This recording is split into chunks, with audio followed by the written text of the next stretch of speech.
Phoenix Wright, attorney at law. Oh.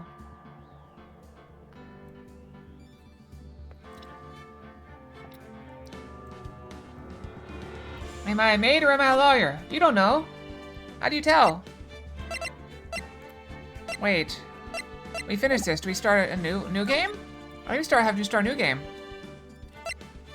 Which one are we on? Is it on are we on this one?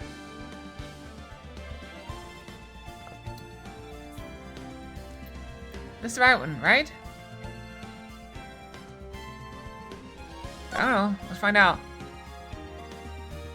Turnabout memories.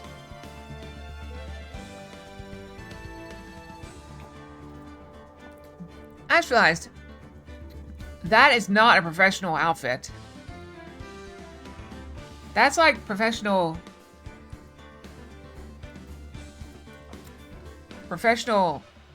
streetwear. Or like she should be wearing one, I think that's just a jacket with no skirt. Two, she's probably wearing a shirt.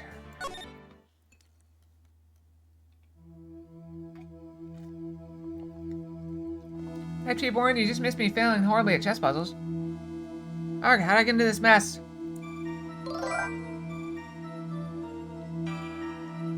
Why? Why did I do that? Yeah, I was doing really good, Treeborn, and then I just lost my mind. That girl, you shouldn't see her anymore. Hey, it's none of your business. I was gonna finish drinking my drink, but thank you for your sake. If I continue to see her, it's gonna be bad news. You're lying. Just listen to me. There's something you need to know about that girl. Stop it. Objection. Don't talk about her like that.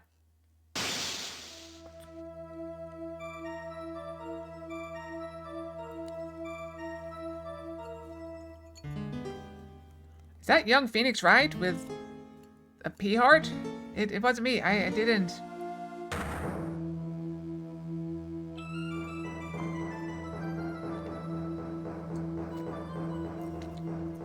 I didn't do it.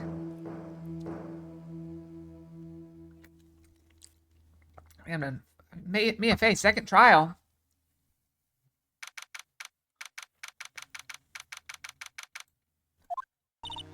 Ooh, it's fine time. I'm kind of nervous. Ahem! Oh, Mr. Grossberg, good morning. Mia, please calm yourself down. You're going to get yourself arrested for suspicious behavior, you know. What are you talking about? I am relaxed, Mr. Grossberg. Look at me, I'm relaxed. Get yourself arrested for other things. Grumph, let go of my lapels! Oof, you obviously haven't got the temperament to be a lawyer. I'm so sorry. It's just that I'm so nervous today. Well, that's right. It's your first time in the big leagues, isn't it? Well, never you fear, my dear. I, Marvin Grossberg, am at your service. Actually, this is my second time in court. Still, you surprised me. What with your earnest request last night? Let me handle this case, you suddenly said. And quite forcefully, too. I found out yesterday about the case. Hi, Drake. What? And you've already learned all the relevant facts? Well, about that. You see, I mean, of course I have. I think. Oh dear. In any case, don't let our client see you're so nervous. You see the poor young man in the pink sweater over there? That's our client.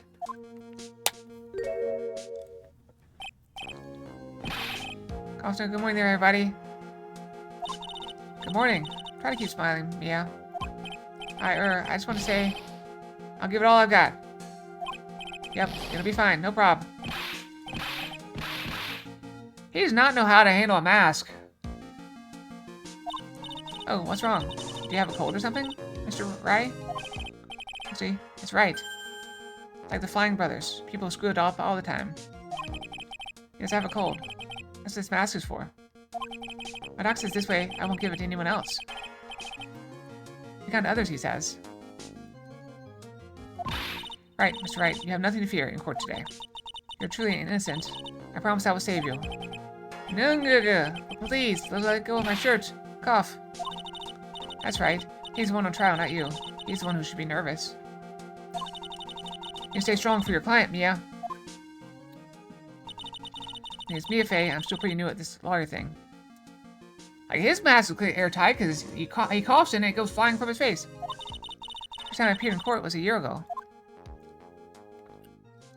The child traumatized me so badly, I thought I'd never set foot in another courtroom. It's been 1 year since then, and well, here I am again. But this time I'm going to win. For my client, and for myself.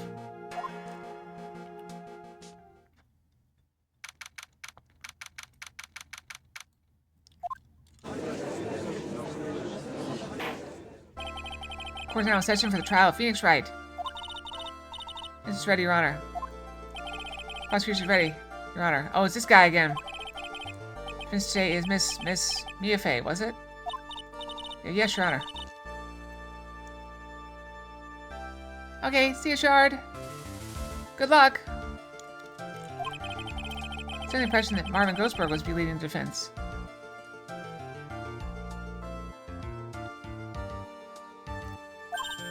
Yes, well, you see, in this game, they don't seem to put the defendant on the stand very often. Mr. Grossberg had a bit of an emergency. Emergency? Isn't that him standing right there, right next to you? Yes, well, you're just a rookie. Are you sure you can really handle this? I'm scared, Mia. Give him your toughest look. Of course, Your Honor. I think. Well, Mr. Payne, your opening statement, please. Well, well, well. What's he doing with his hair? Did he put a spring in it? Hair's not supposed to do that. I can't believe a veteran like me has to spend his time babysitting a new defense lawyer. Don't worry, little girl. It'll all be over soon. What's that all about? Jail? Maybe. Was he trying to trash talk me? Now then, I'd like to proceed with a summary of events on the day in question. Incident occurred on the campus of Ivy University. The murder victim was a student named Doug Swallow. He's a fourth-year student studying pharmacology. It sounds like he was a very bright young man. Yes, well, next we have a photo taken at the scene of the crime. They discovered the scene shortly after the murder. They found the victim's body. The defendant, who had obviously bungled his getaway, they then called the police. That certainly makes the defendant look very suspicious indeed. Very well. Court has his photo and the record as evidence. By the way, I can't quite tell the cause of death from this photo. Hey, your reputation for sagacity is well earned, Your Honor. This victim died a rather unusual death. Unusual death? What do you mean, Mr. Payne? Well, perhaps the defense would like to take this question. Huh? What question? Thought I might loosen you up a bit. Okay. I'm a genteel man, if you will. A what? Stand up to him, Mia. Show him what you're made of. I perfect opportunity. Well, what was it? What the cause? Go on. You say you know at least this much.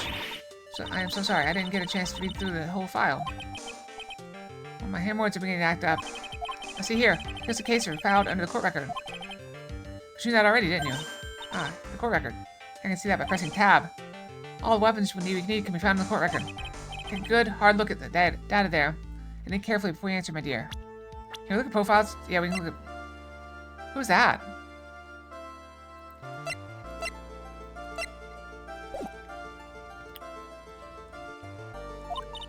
Yeah, yes, sir.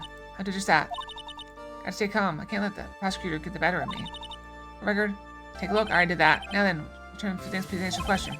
What's cause of death? Electrocution. According to the court record, is a fatal electrical shock. In other words, electrocution. I triggered a secret to redeem? When? What? What are you talking about?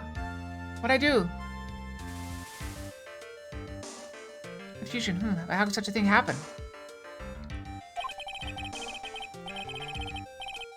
Did I miss something? I did. Oh, I must have hit a button. Sorry. Murder used some type of new, super powerful stun gun, perhaps? That will become crystal clear as this trial proceeds, Your Honor. For that, there's one more vital issue. Well, what's that? Motive, of course. Maybe there's some bad blood between the victim and the defendant. Bad blood? Well, what do you mean? See, I'm terribly sorry. The defense attorney seems to know all about it.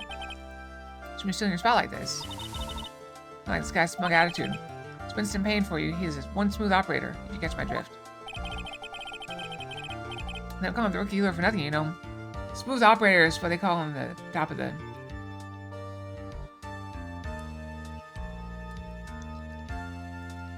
And the, call him smooth operator because of the top of his head. Now then, let's hear from the defense.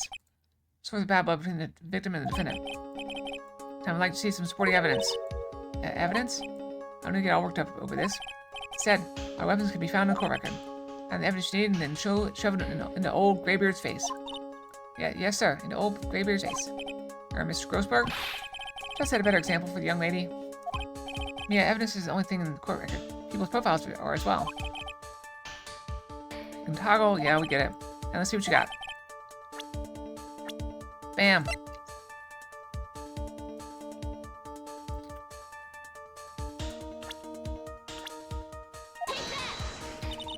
The reason for the bad blood between the two of them was this woman here. Dahlia Hawthorne, is it? Very good, Miss Faye. You seem to have picked up on at least this much. This woman is the girlfriend of the defendant, Phoenix Wright. But until about 8 months ago, she was with the victim, Mr. Swallow. Clearly she has some part to play in this story. Really? Most people don't get mad at their girlfriend's exes. Or boyfriend's exes.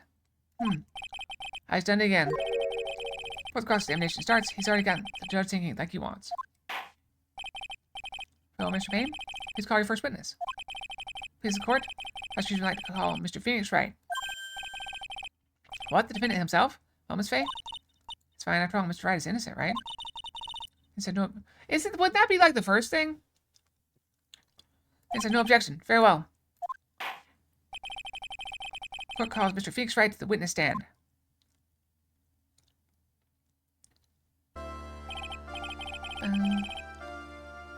Witness, please state your name and occupation. Oh, yes, my name is Phoenix Wright. Job is, well, right now I guess I'm a suspect. No, he means what did you do before you were arrested? Oh, at you. I was a university student. That's right, you understand that you are suspected of the death of your fellow student, Douglas Swallow. But I didn't do it. I'm innocent, I tell you. I was at you, cough, cough. Defendant, please refrain from passing on his cold to the rest of us. I think the witness has something he wants to say. Well then, Mr. Wright, please tell us about your relation to the victim. Right away, Your Honor.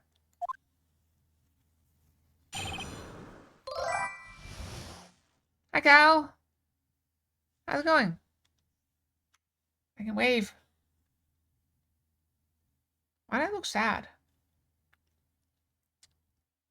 Well, good morning. Victim.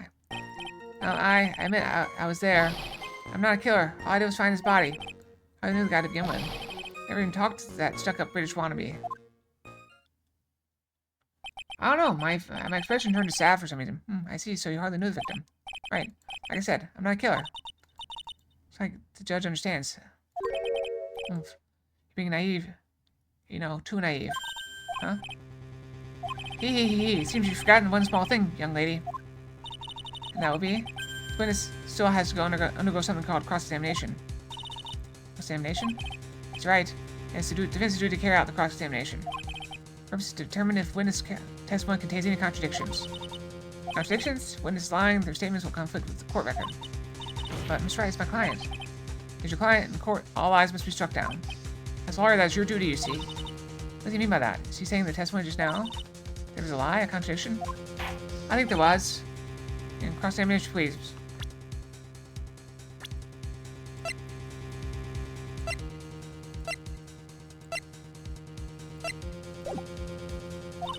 Please, Mr. Wright, tell me you haven't been lying. You wouldn't do that to me, would you? Alright, here we go. Cross-examination time.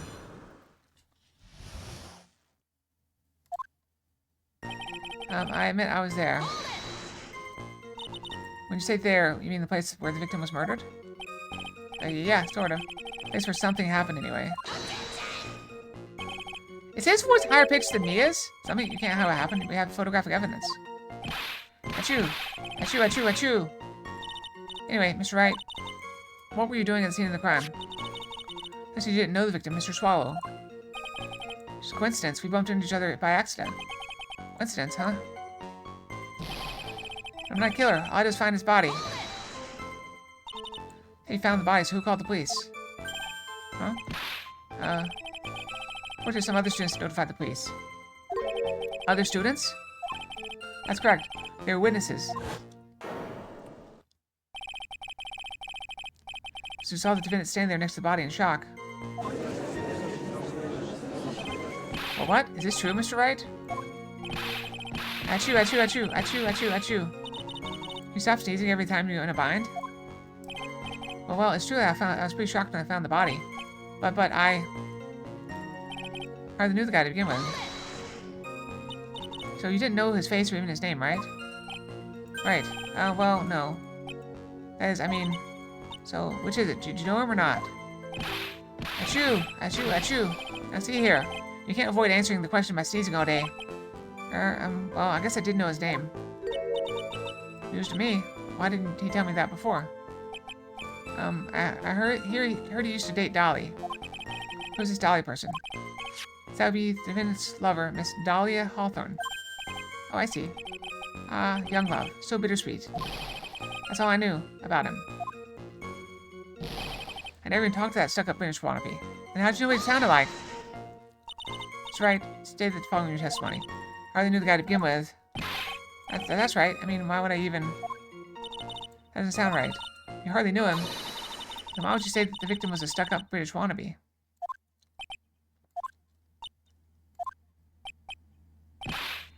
That's you. Well, Mr. Wright? Oh, no, it wasn't me. I'm not a killer, I swear. Mr. Wright, I'll give you an opportunity to revise your testimony. How else did you know the victim was, as you put it, a British wannabe? Yeah, yes, well. He was always walking around with a huge Union Jack on the back of his shirt. Did you see it at the crime scene? The Union Jack, I mean? Yes, that's right. I saw it at the crime scene. Hold on.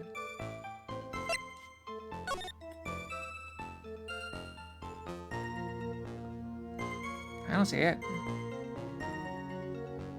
Do you see it? I don't see it. That's why I figured he must love British stuff, you see? It's true, cross my heart. That's why I didn't do it. He's acting fishier than the salmon I ate last night. Can I ask you something, Miss Faye? Yeah, yes, Your Honor? What's it now? Who's this person anyway, this Union Jack fellow? Alright, so we know it probably wasn't brain damage that caused the judge to be so dumb, because he seems to still be dumb in the past, so... Or the brain damage is old. Union Jack is the name of the United Kingdom's flag. Oh, I see. So you mean like the stars and stripes, right? As usual, Your Honor, your insight astounds me. Hey, something just occurred to me. Isn't there something strange about this bit just now? Yeah, there's a contradiction here. Mr. Grossberg, quickly now. Show that boy you mean business with the evidence, I mean. Yeah, check out the court record carefully. I can handle it myself. 1 year ago, I was in a courtroom just like this. I can do it. I can handle this myself. Margot, you mustn't try to bite off more than you chew, Mia. Okay, fine. I know what I have to do. Maybe you can always press him to get more information. Oh, and one more thing. When you're going to state a contradiction, make sure you present some definitive proof. Okay, Mia, one more thing. Time. Very beginning. Alright, here we go.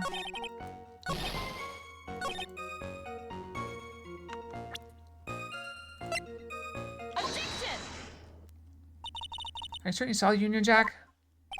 Yeah, I'm sure. It was right there on his back. Wait, is there some point to this line of questioning?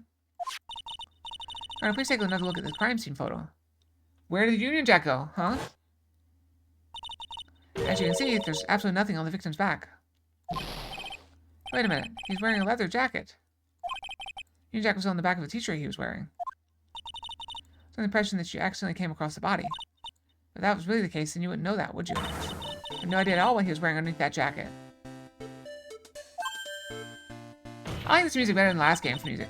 Mr. Wright, you've been lying to me. So please forgive me. Wah! Yeah, you made our client cry. Let him. That P on his chest doesn't stand for Phoenix anyways. Can't we all trust him? Mr. Wright was all wrong. He. That was an impressive bit of cross-examination.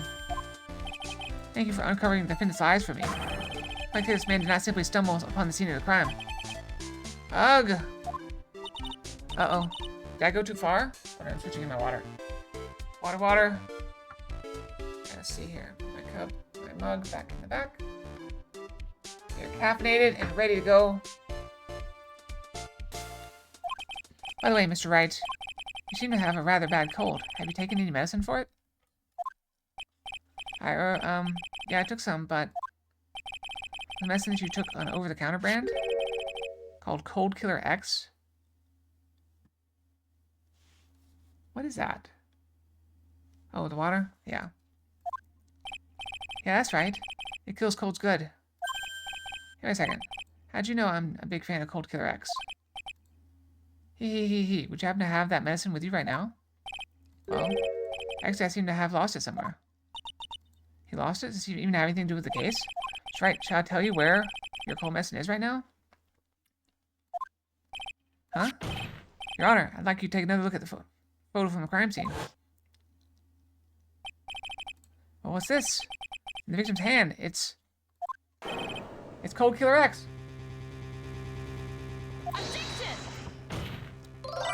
Yes. Hi, Jules. In a court or murder, he's going to jail. Yes, but even I've got a bottle of Cold Killer X in my apartment. I'm sorry, I'm afraid that argument won't work. There's no doubt as to who this bottle of Cold Killer X belongs to. Just as Mr. Wright's fingerprints are all over it.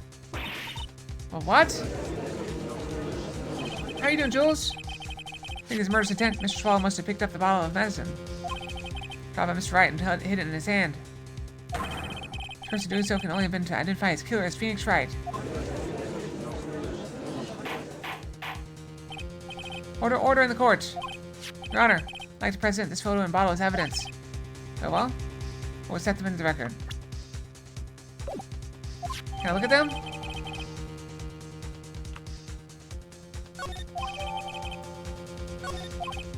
Also, the victim's wristwatch was broken.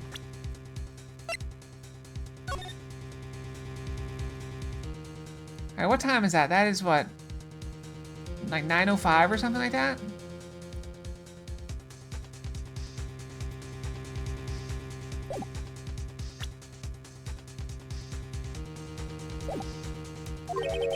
Broken. Yes, it ceased functioning when a large wave of electricity passed through it. Well, Mr. Wright, do you have some kind of explanation for this? Oh, an ad for meds? I'm here. What's up, Zoic? Not 9? Oh, you're right. It's 3. 5 after 3. Also, maybe I should be more maid-like. Should I be more maid-like, or is that just weird? I'm gonna make it weird. Ugh. This is really bad. Oh, my buttocks, my poor hemorrhoids.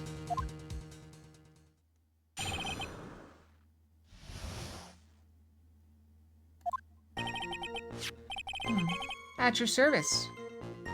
The truth is, I went because he called me. He's in the pharmacology department, so he agreed to meet at 2:45 behind that building. We talked for a bit, and then at around 3, we split up. Later, when I went back, I found him lying there.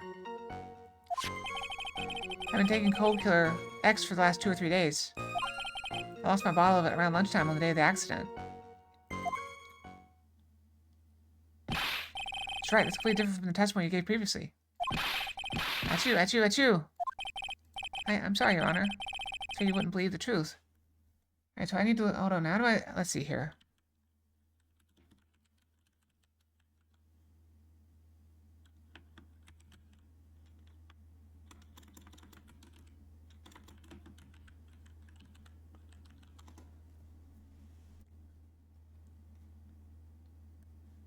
Oh, well. I don't know. We'll figure it out. I'm sorry, Your Honor. I was afraid you wouldn't believe the truth. Forgive me if I say I hardly find your current testimony any more credible. Miss Fey, please begin your cross-examination. Oh, please, Mr. Wright, don't tell any more lies. What really happened? Truth is, I went because he called me. Had you ever met the victim before then? No, never. But the day he called me up and told me he won't talk about Dolly. This Dolly person is, it's kind of embarrassing. She's my, sweetheart. Oh. Well, what? What was that for, Mia? Oh, I'm so sorry. I just felt like slapping something all of a sudden. Tyler Hawthorne was also the lover of the murder victim, Doug Swallow. Before she met Mr. Wright, that is. So it was one of those nasty love triangles, I see. It's in the pharmacology department, so we agreed to meet at 2:45 behind that building. Was it Mr. Swallow who indicated you should meet at 2:45? Yeah, and we were both there right on time. So the victim was in the pharmacology department, correct? Yeah, he was studying how to manufacture and improve pharmaceuticals. Everyone called him the alchemist of IVU. An alchemist, I see. I gotta admit it. It was a little suspicious. He had a whole laboratory and everything. He's filled with chemicals and strange machines that run on high voltage electricity. Oh, how fascinating. Sounds like he was quite an ambitious young man. What do I do? Maybe I should ask him for more details.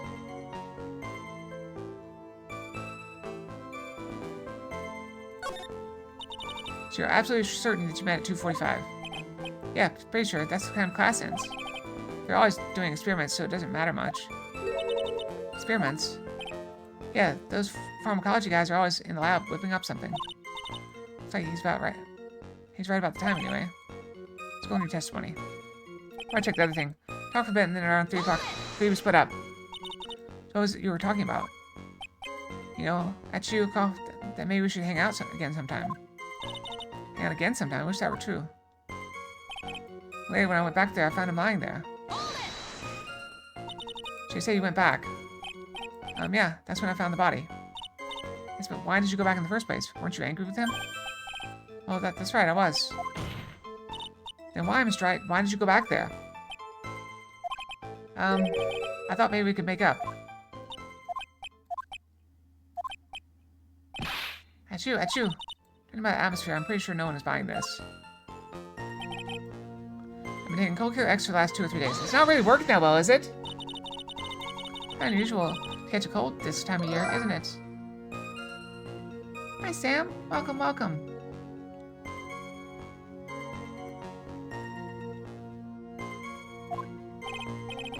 I always get a little careless when the weather starts to warm up. I guess I shouldn't sleep with the window open this early in the spring, huh? I suppose common sense is not always common. I'm doing very well. How are you? Yeah, it's been a while. So, did anyone else know that you were taking cold medicine? Well, I always took one after meals. I'm pretty sure all my friends know about it. I lost my bottle of it around lunchtime on the day of the accident. The day of that incident, what did you do for lunch? Huh? What's that have to do with anything? Never be too sure. I always eat with Dolly, just the two of us. Dolly's homemade lunches are just the greatest. Her mini omelets are magically delicious. Ouch! Well, why didn't you punch me in the jaw? Oh, I am so sorry. I just felt like hurting someone all of a sudden. Well, Mia? I don't know. I can't seem to find any contradictions.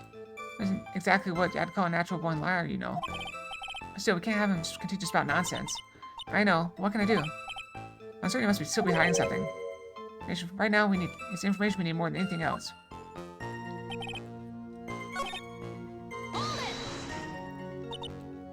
Alright, we already did this.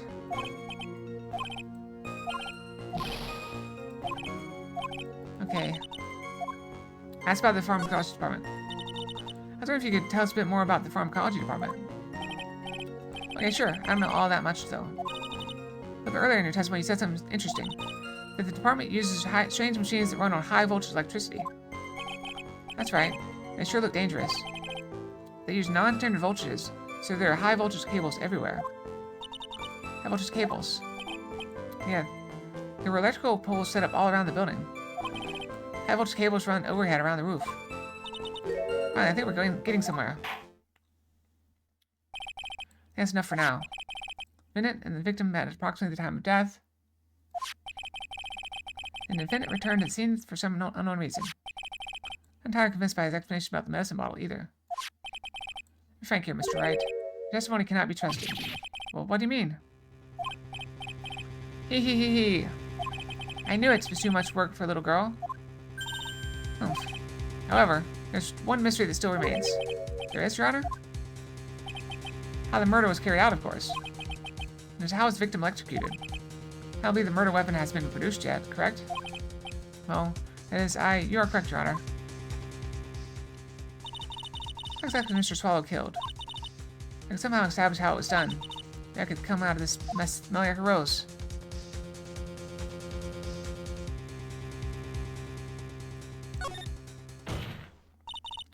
Your Honor, yes, Miss Fay? How if we were to piece together everything we've heard up until now, we should be able to solve this mystery of how Mr. Swallow died. But that would be most impressive. Hee. Quite the brash statement coming from a rookie. Even a beginner like you must understand the basic rules of court, yes? Must be able to substantiate their arguments with evidence. Oh, of course I know that. Actually, I totally forgot about that. Alright, Miss Fay, let me see what you got. Show me how you believe the victim was executed. Cause of death? I'd say this picture captures it quite well. Oh, what? There's nothing even remotely resembling a murder weapon here. Afraid the defense is going to have to explain this in a bit more detail. Miss Faye, where exactly in the photo is the murder weapon? Okay, here's the question. Do we point to the wire or the umbrella? My theory is that he was holding the umbrella and got caught in the wire and then electrocuted. I'm gonna point to the wire. Well, actually, it's right here. That's, what is that? A severed electrical cable, I believe, Your Honor. Remember the testimony we've heard. Machines the pharmacology students use in their experiments require high voltage. And because of that, there are special high voltage cables strung up everywhere. So then, the high voltage cable. Yes, the high voltage cable is the cause of death. That is the most likely explanation. That certainly sounds plausible. Well, Mr. Payne, what do you have to say about this? Well, at least some praise is in order. Don't toy me, old man. Now, the victim's cause of death may indeed have been a high voltage cable. However, I want you to think about what that really implies. The only one who had the opportunity to use the cable as a murder weapon was the defendant. It's you. That much is certainly true. Yes, and that's not all. We have proof. Irrefutable proof that will establish that Mr. Wright was the murderer. You do? Well, what is it? His fingerprints. Fingerprints? You mean that the fingerprints from something besides the medicine bottle? Taking a look at this crime scene photo. See, the victim is wearing a leather jacket. As you may know, leather holds fingerprints quite well. Ah, you mean? Yes. It's quite clearly imprinted on the chest area of the victim's jacket. Palm print of the defendant's very own hand. What? I don't think one way Mr. Wright could have left a print like that. Intent on murder. He squarely pushed the victim towards the severed electrical cable.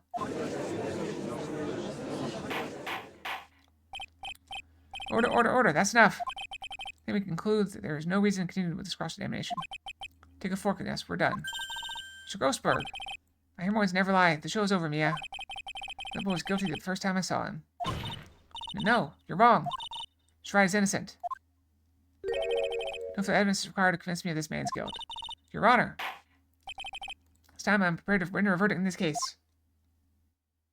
Hold it! You have something further to add, Miss Fay? Is this what you want, Mr. Wright? You still haven't told us the whole truth. You'll say something now. The judge is going to hand down his verdict. But I can't. I just can't say it. If I told you what really happened, then I'd be... It's okay, Mr. Wright. I'm your attorney. You can trust me. Miss Fay. Well, what is you have to say? I believe in you, and I'll represent you to the very end. Which may be like 5 minutes. We've already established the victim's guilt. There's no further need for him to say anything. Cough, cough. Wait a minute.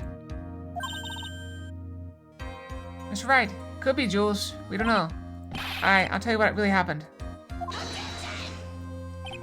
I've already told you, Mr. Wright. There's no need for further. Cough.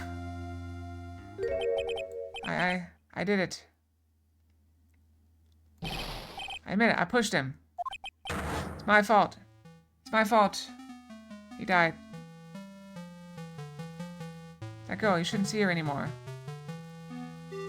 Hey, it's none of your business. I'm telling you, for your sake. If you continue to see her, it's going to be bad news. If you're lying, just listen to me. There's something you need to know about that girl. Stop it. Don't talk about her like that.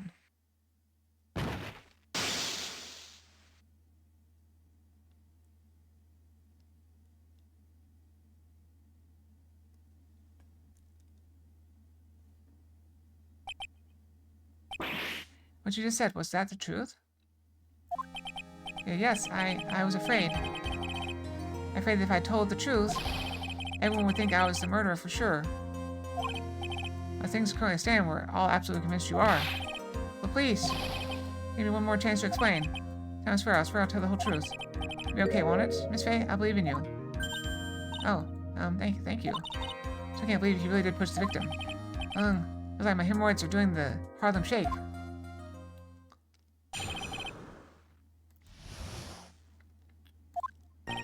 That guy, he was talking bad about Dolly.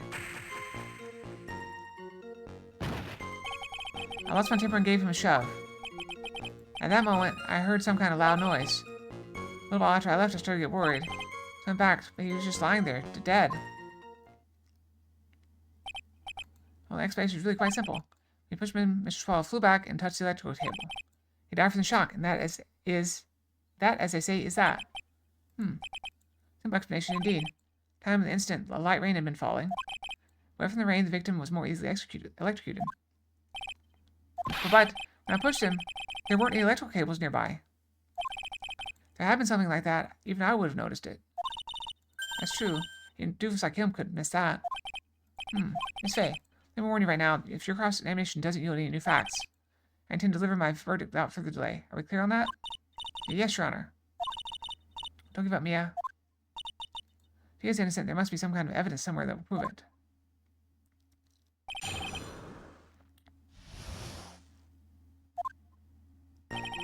That guy, he was talking bad about Dolly. So what kind of things did Mr. Swallow say to you? He said all sorts of terrible things about Dolly. He said that she was a bad girl.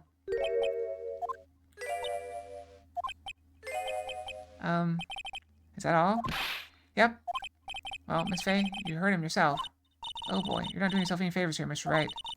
Please don't make this harder for me than it already is. Anyway, I said that, I lost my temper and gave him a shove. Can you tell me more about what happened in a little more detail? That guy, he just said what he wanted to say to me. Then he put on the jacket he was holding and started to leave. That's when I lost my temper and flew into a furious frenzy. I just gave him a light, gentle shove to the chest. When he did that, there was no severed electric cable anywhere to be seen. Right. There's nothing like that at all. Is it possible you merely overlooked it? Well, I guess it's possible. I got a theory! Okay, so here's what I think happened. Okay, so when he pushed him, the umbrella flew up, got caught in the cable. So then when the guy got up, he reached for the umbrella, and then severed the cord. What are you doing? Don't let that guy steamroll over you like cheap asphalt. Here's the point. Here's the moment the push occurred. Let's continue on the testimony, witness. At that moment, I heard some kind of loud noise. A little while after I left, I started to get worried. Oh wait, we're supposed to be cross-examining. Okay, we heard that. A loud noise? And what would you say that loud noise was, Mr. Wright? Not sure. It was really loud. It was like, snap. You know, come to think of it. I wonder what that was. Hee hee hee hee. Clearly, Your Honor, it was the sound of the victim being electrocuted. You're not qualified to decide that. What should I do? I'm treading on some dangerous ground. Ask more details. That's right. That loud noise you heard may be extremely important. Try to remember what it was. How do I put it? It was like a sharp crack. Could it have been? Yes, could it have been? Hurry up and tell us. I pushed him. He dropped the umbrella he was holding.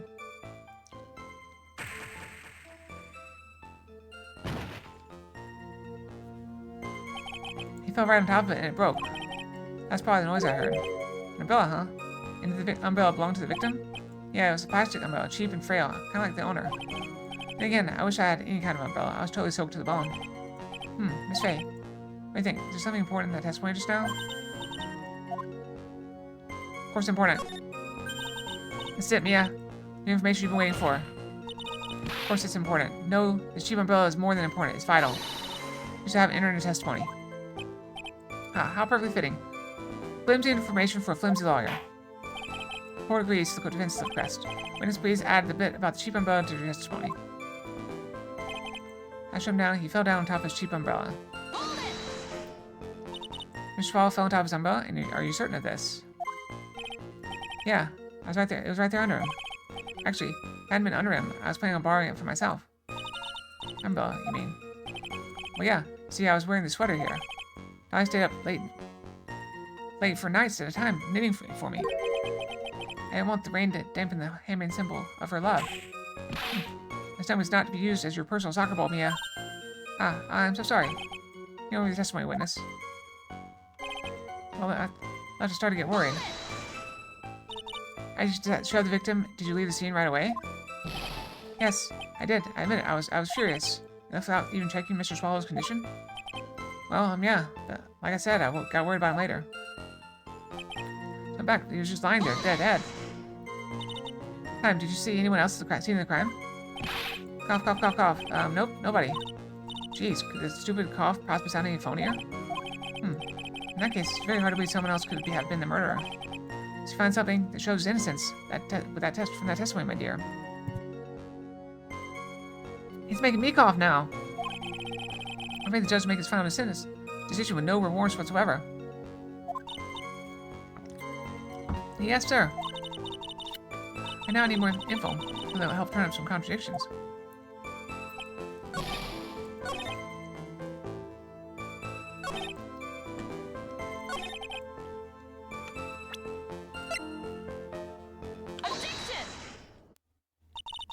Why didn't you testify about the umbrella from the very beginning?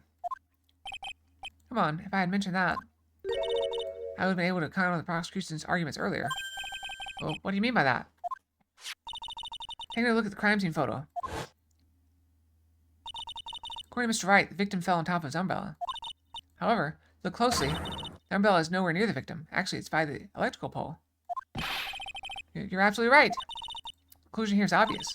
As the defendant left, the victim moved from where he fell. In other words, as he was pushed by the defendant, Mr. Swallow was still alive. No! Yeah, his toupee went flying. Order, order, order! The victim, he moved. Mr. Payne, the umbrella in the photo. Where is it now? Well, it was collected by the police at the crime scene. I want it presented as evidence immediately.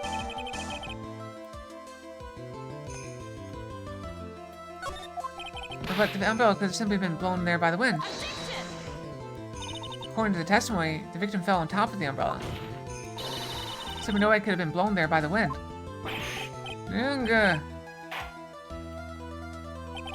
I know this matter of umbrella seems relatively trivial, but as long as the smallest doubt remains, I cannot render final judgment. No!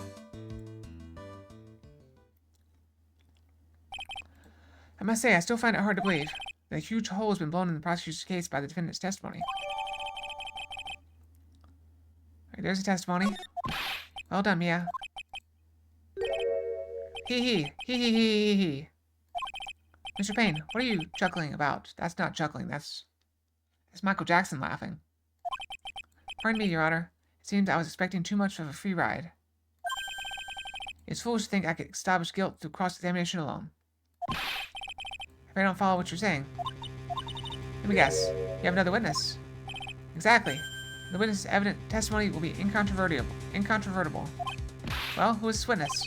Miss Dahlia Hawthorne. Dahlia Hawthorne? You don't mean Dolly? I do, Your Honor. Finn's very own lover is a witness to the whole thing. That's right. She was at the scene of the crime when the murder took place. Oh, what? I hate to tell you this, but her name is Dahlia. She's the killer. Like, there's a trope. What's the movie? Black Dahlia? I've never seen it, but I'm pretty sure she's the killer. Sorry to break the bad news to you, my dear.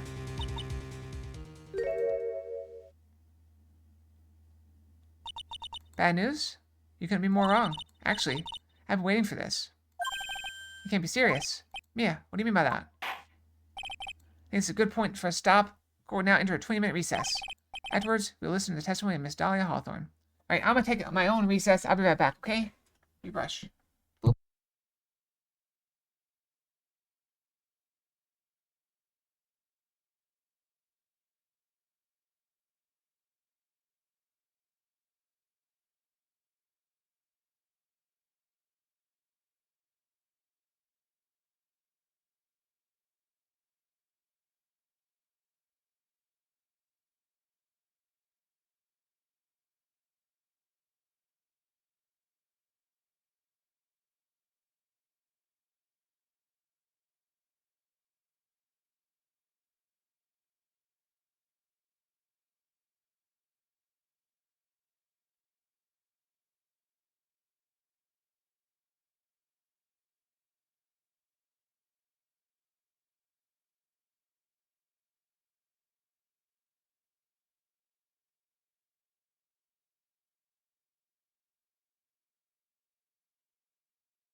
I'm back. Have you ever heard that, Jules? That's not... Oh, you're right. Hold on. Let me look up, like...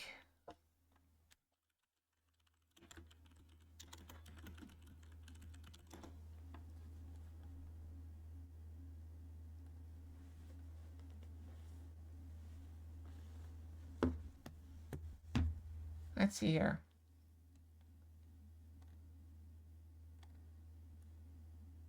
I'm trying to find out how to do it. I'm not real good at it. I'm sorry.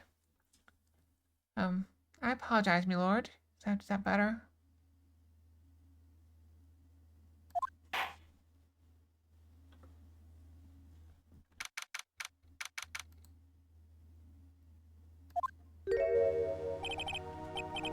Miss Faye, I'm so sorry about what happened back there.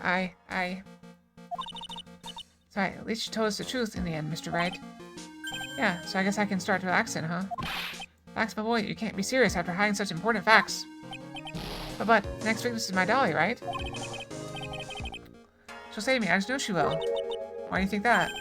Huh? What do you mean? She's the love of my life, that's why. Love of your life, huh? You mind telling me more about you and Miss Dahlia Hawthorne? Sure, no problem. Dolly and I, we first met about 8 months ago, right here in this very courthouse. Actually, I'm studying to be a lawyer on the side. Anyway, one day she and I just bumped into each other in the reading room downstairs. That's why I really think it was fate that brought us together. As soon as I first set eyes on her, I knew she was the one for me. Oh, here, take a look at this. She gave this to me the day we met as a symbol of our love. She'd been wearing it around her neck that day, but then she took it off before she gave it to me. She said, I want you to carry this. Give you as a present, I see. Starting little bottles filled with memories of my darling little Dolly. It certainly is a little bottle, all right. Makes me so happy. I show it to everyone I meet. I want to share my happiness with the whole world. Anyway, after that, you and Miss Hawthorne started dating? Yeah, but she's so shy. Every time I see her, she always says the same thing to me. Please give it back now. A strange girl asking for a present back like that. By the way, Mr. Wright, day you first met Dahlia Hawthorne 8 months ago. Wouldn't have to have been on August 27th, would it? Huh?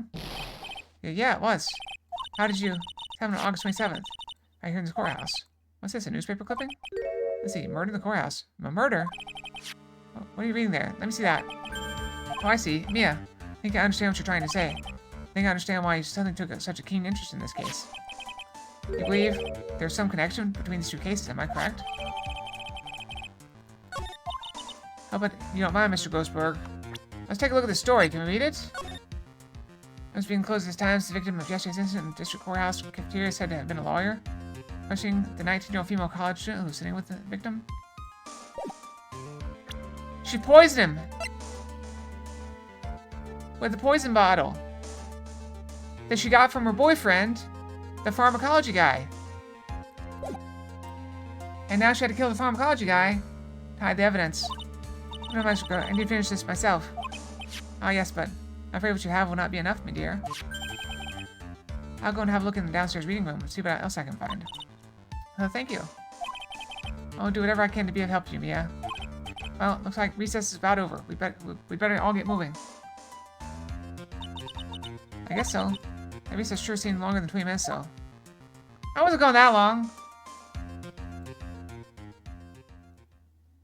It's okay.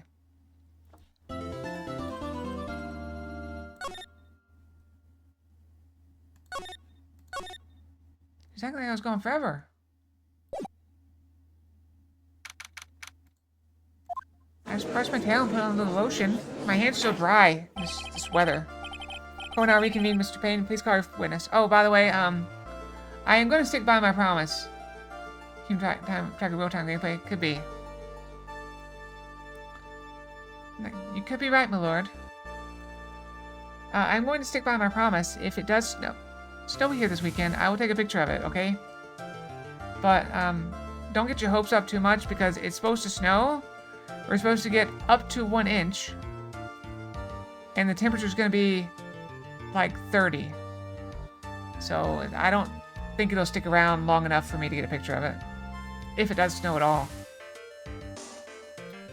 And please call your witness. This next person is someone who witnessed the crime as it happened.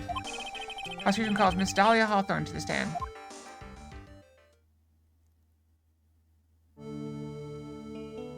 Look at those eyes. No. But her eyes are evil. Where'd the butterflies come from? What's with this stiff silence? In my long career as a judge, I've been deceived by many witnesses. It's my job to doubt, to take no one at their word. But in your case, I must admit that you radiate a glow of complete sincerity.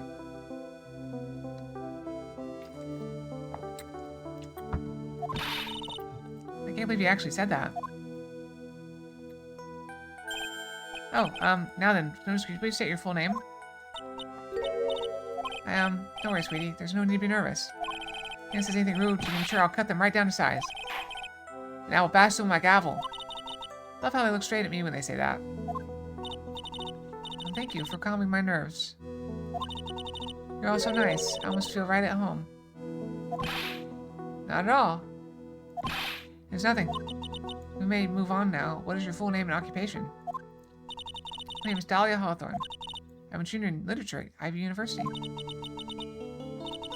Looked at the Black Dahlia murder? It's pretty gruesome.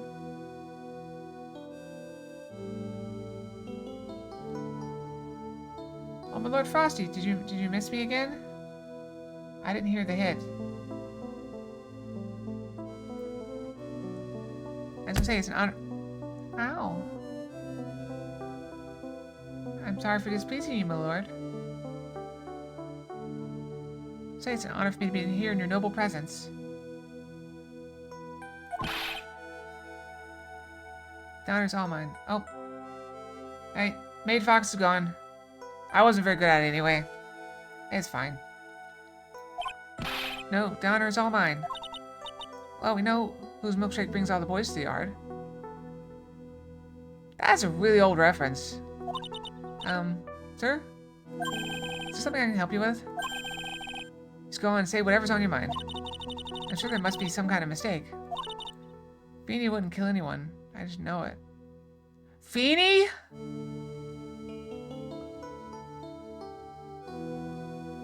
I hate that. Yes, yes.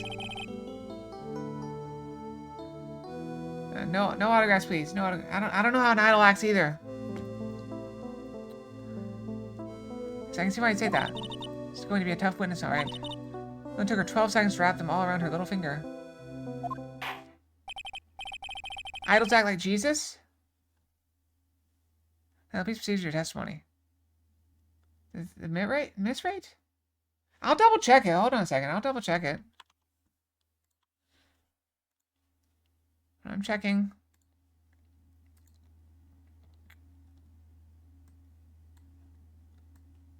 You might just have bad luck. Where is it? Where is it?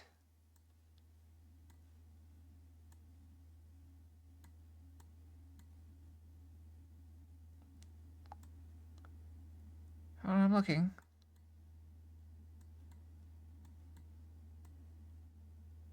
There's a Taco Fox. There's Reset.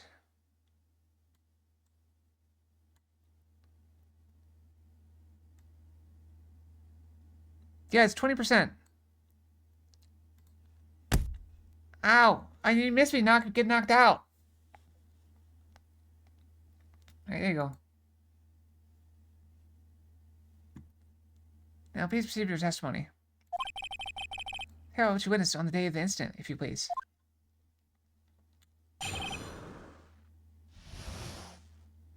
I also want to point out you're missing me a lot, but you're also knocking me down a lot. That's not 100% chance either. Like, so there's a chance you hit me and don't knock me down. I'm planning to go back to Feeny's place after. I hate that after this class is over. Feeny and Dougie, they were talking behind the building. Then suddenly Dougie got all wobbly and just collapsed. As Feeny noticed that I was there, I went to go and find some other students and they called the authorities. I'm small? I don't know what to say, according to you, Miss Hawthorne. Didn't do anything wrong. Young lady, as old as I am, even I recall how hot the flames of young passion can burn. Nevertheless, it's my job to discover the truth. Please tell us the truth. But I would never. That's more than enough witness. I won't allow this to continue. Well, what do you mean by that? Please, just let me proceed with my cross-examination, Your Honor. I, for one, don't plan to win my case on a bunch of paper-thin lies. Tee, you haven't changed a bit. Mia Fey. What's this? So you two are acquainted? Yes, we met before, once. In any case, Miss Fey, the floor is all yours. Good to see you again, Madam Fey. Madam, I'm no one's grandma yet, girlie.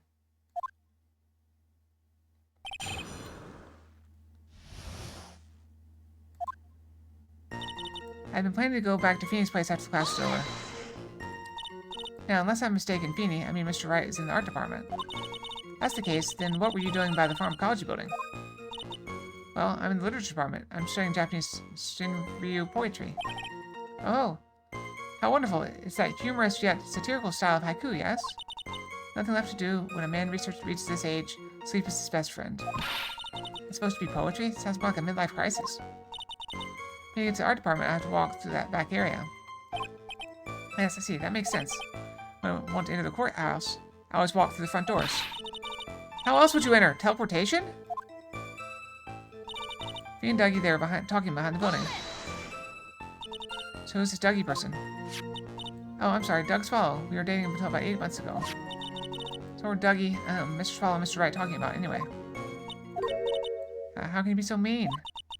I would never eavesdrop. I wasn't raised to be so rude and unrefined. That's right, Miss Faye. Don't drag the winds down to your level. Why am I being demonized here? Please, go on. What did you see next? And suddenly Dougie just got all wobbly and just collapsed. Are you saying the victim just collapsed on his own? Yeah, yes. In other words, Finn never touched the victim, is that right? I was watching the whole time. Finn never did a thing to Dougie. Can you jam for a second on your end? I'm not seeing any dropped frames. Hey, be nice to Cinnamon. Bad Frosty. I press her for no good reason. I just know the judge would get angry with me. So what should I do about it? Just...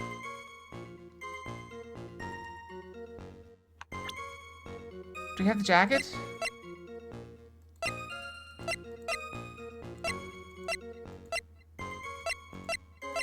Nowhere have we figured out where the pills came from.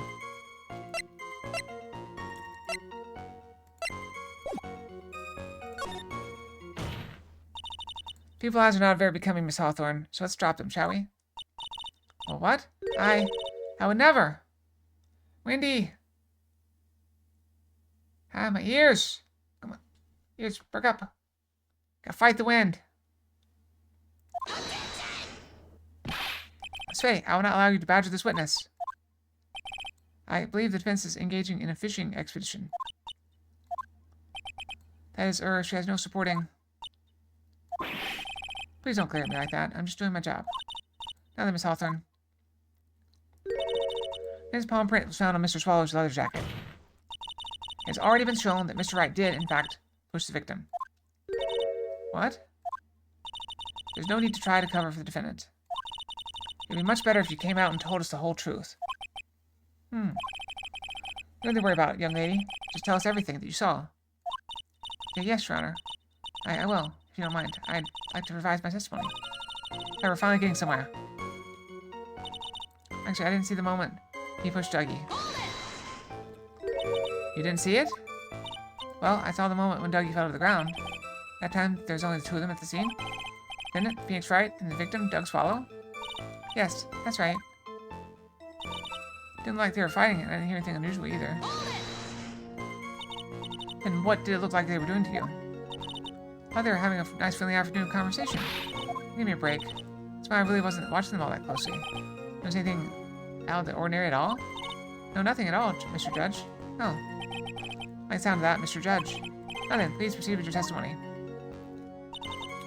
I'm gonna find some other students and call the authorities. And they called the authorities. You say students, do you mean the students from the pharmacology department? Yes, they're all very fond of their drugs. Let's try to stay on topic. So to find some pharmacology students, you went into the lab, correct? That's what I was planning to do, but in the end, I wound up not going. A group of about 10 research students came running out of the building entrance. Somehow they all seemed to know what was going on. They just knew what was going on? How could students have known what was going on? Well, I'm sure they knew what had happened. It's just they all seemed kind of excited about something. Doesn't look like I'm going to get any more info about the students. So the students call the police? Yes. I was so panicked. Yes, well, anyone would have been, my dear. That girl, she's not telling a super obvious lie, and she knows it. She's pretending to protect Mr. Wright. Yes, that's gotta be it. Way to go, Bia. Okay. I'm gonna have to dig deeper to find some contradictions on this one. Alright, where do we press?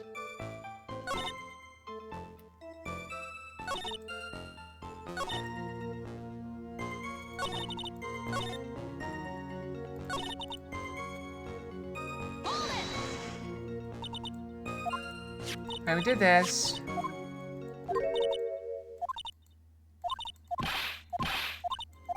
Alright.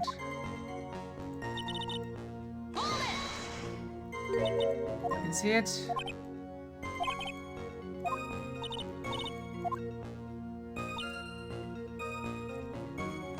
What am I missing?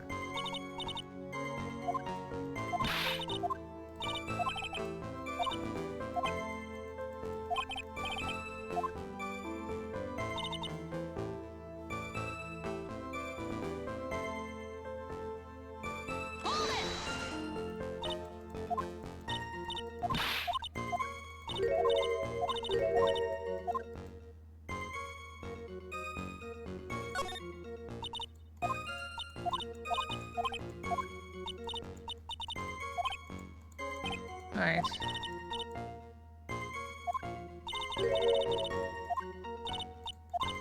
Alright, what do we do? How do we dig deep?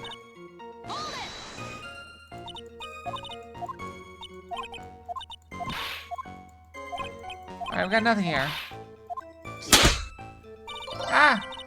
Oh, thank you for the follow, Prosecutor Simon Blackwell. Welcome, welcome. Alright, let's see here. What do we have?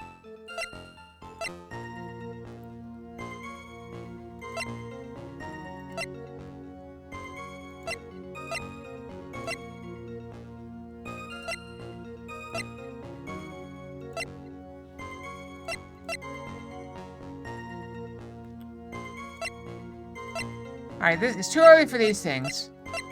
It's too early for those. I don't think these are gonna do anything.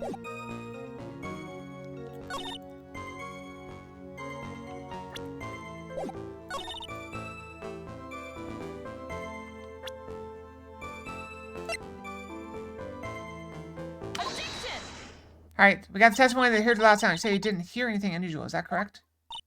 Yes, that's why I was very relaxed, looking at the scenery around me.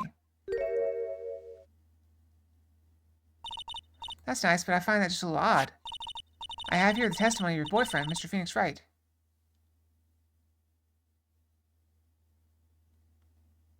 We got something right here, Jules. Don't worry about it. We're good. We're good. And he clearly testified to the effect that when he pushed the victim, he heard a sharp, loud noise. He said that? If you're really that close to the two of them, why didn't you hear this noise as well? Ow! So you got me, but you didn't knock me down. Just a glancing blow. Well, maybe the noise just wasn't all that memorable. According to Mr. Wright's testimony, it was a sharp noise like a snap. There's no way a noise like that could fail to make an impression. Ah!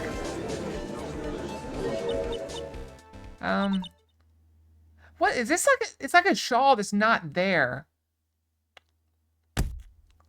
Ow. May I have a moment to answer?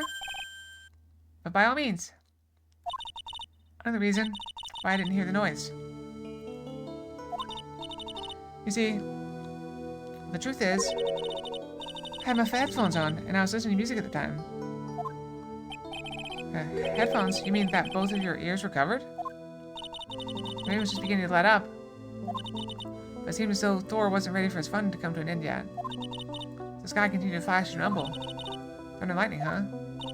Yes, I'm afraid of the sound of thunder. Put my headphones on to block it out. Hee. Well, Your Honor? Oh, what is that one? Facepalm? As you can see, there weren't any contradictions in your testimony after all. Wait a sec. Yeah, that testimony just now. It's something that could totally change the case.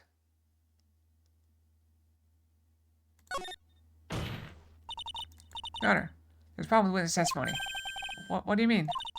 You noticed? You said there was lightning, correct? Yes? What about it?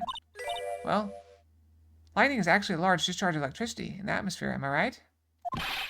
Now's not time for a science lesson, Miss Faye. Yes, Your Honor.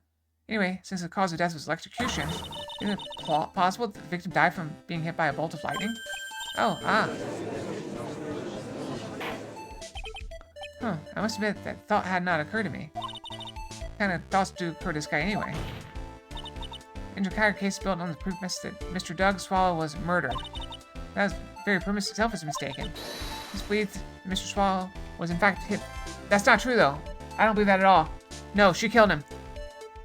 Mr. Wall was in fact the victim of a stray bolt. Appears the fence may be onto something. Could it be the death was actually accidental? Alright. Unit Mia. I'm taking that not killed. No, it's too soon. Hee. I'm hurt that you have such a low opinion of me, Miss Faye. Huh? Not a fool, you know. Prosecution has done its research, Your Honor. We found that there were no lightning strikes on that day at that location. What? What's more, the evidence that the electrical cable is definitely linked to this case. Yeah. But we have to do that so we can get some more testimony.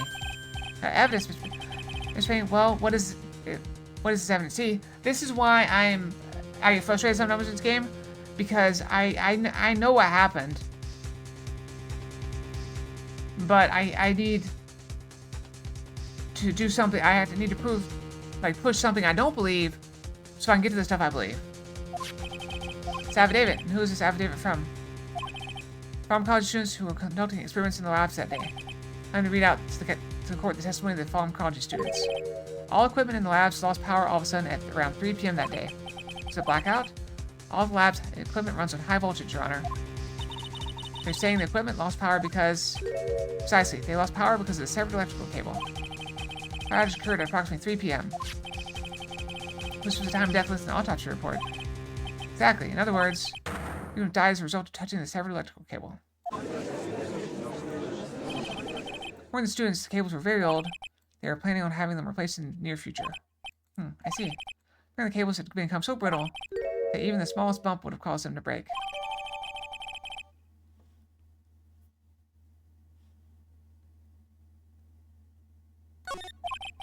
However, there's one thing that troubles me. The cable could have been broken by any small bump. Then wouldn't have snapped if it hadn't been bumped into, correct?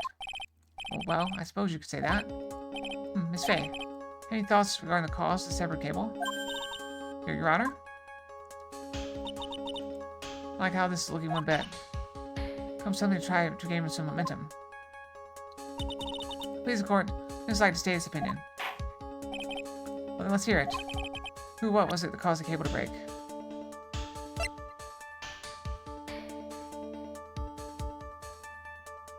No, it could have been that.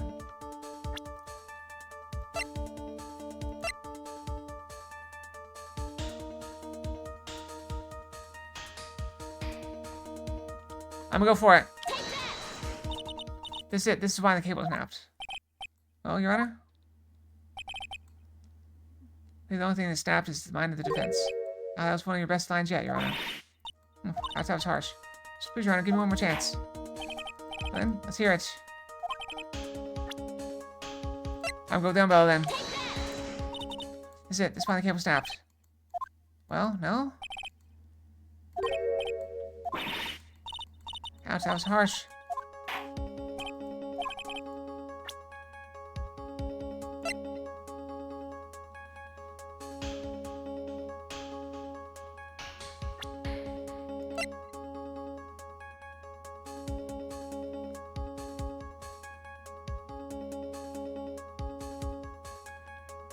Should I really push it?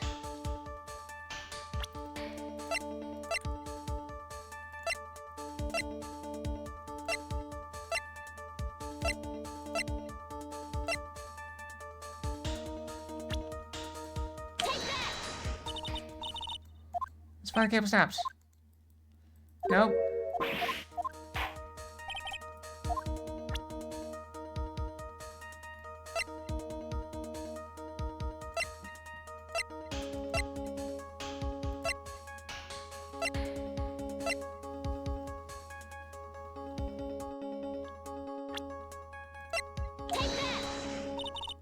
Your Honor, please think back to Mr. Wright's testimony. In his testimony, that after he pushed the victim, he heard a loud, sharp noise. Now, this happened around 3 p.m., correct?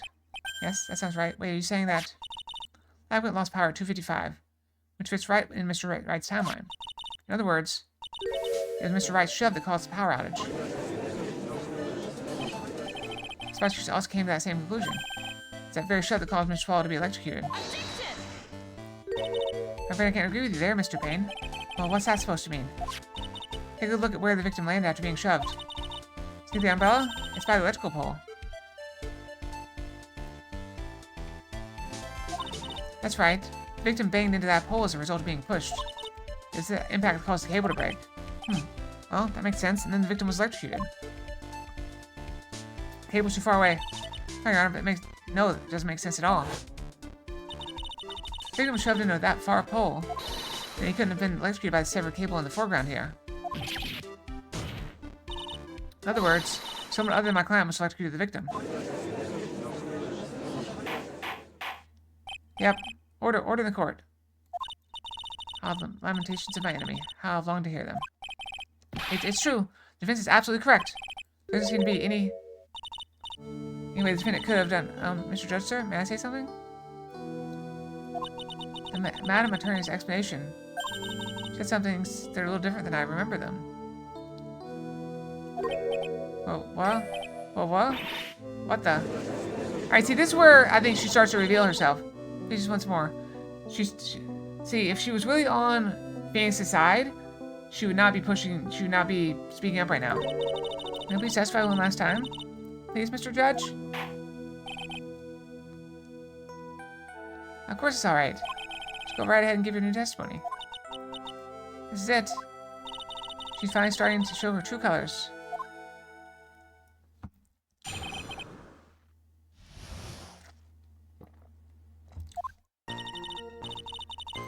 Truth is, Feeny pushed him twice. First time it was into the electrical pole. This is when the cable broke. Dougie tried his best to run away from him. Feeny caught up and crashed into him from behind. Cable snapping and Dougie being electrocuted. It all occurred in less than a minute.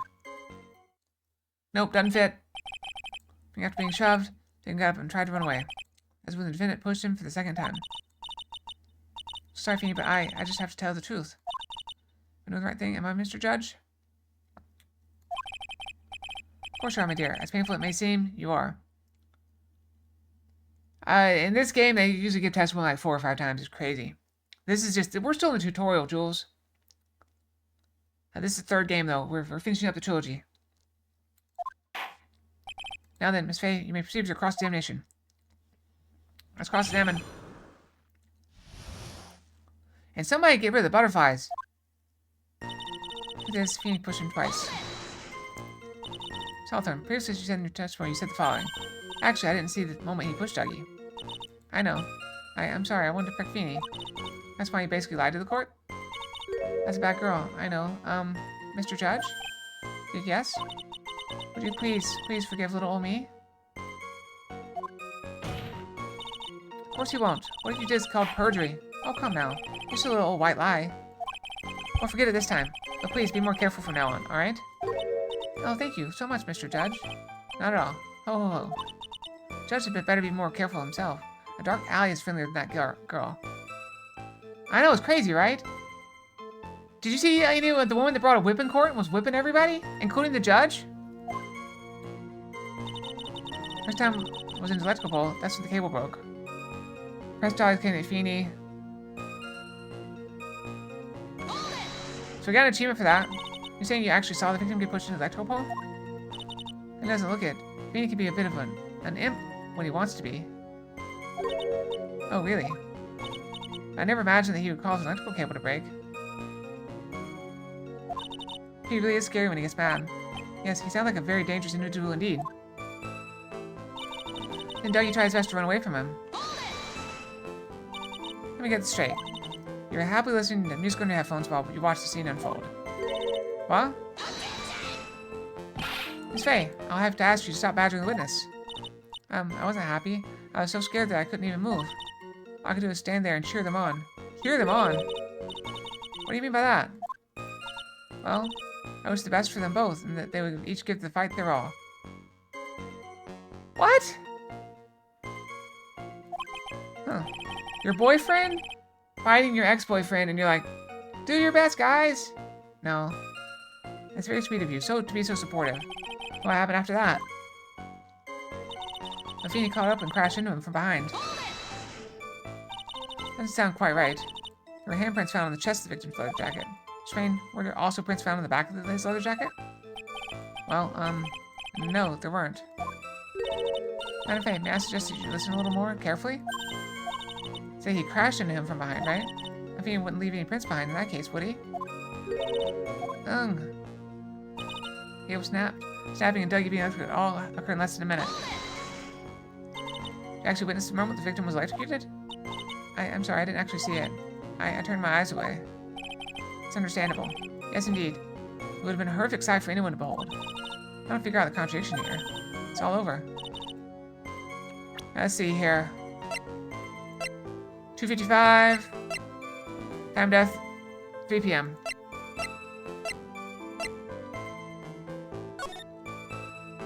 .305. I have much time to cover with eyes, so this is my best chance. There's a hole in her testimony somewhere. Think, Mia. I think the clue was there. Didn't have much time.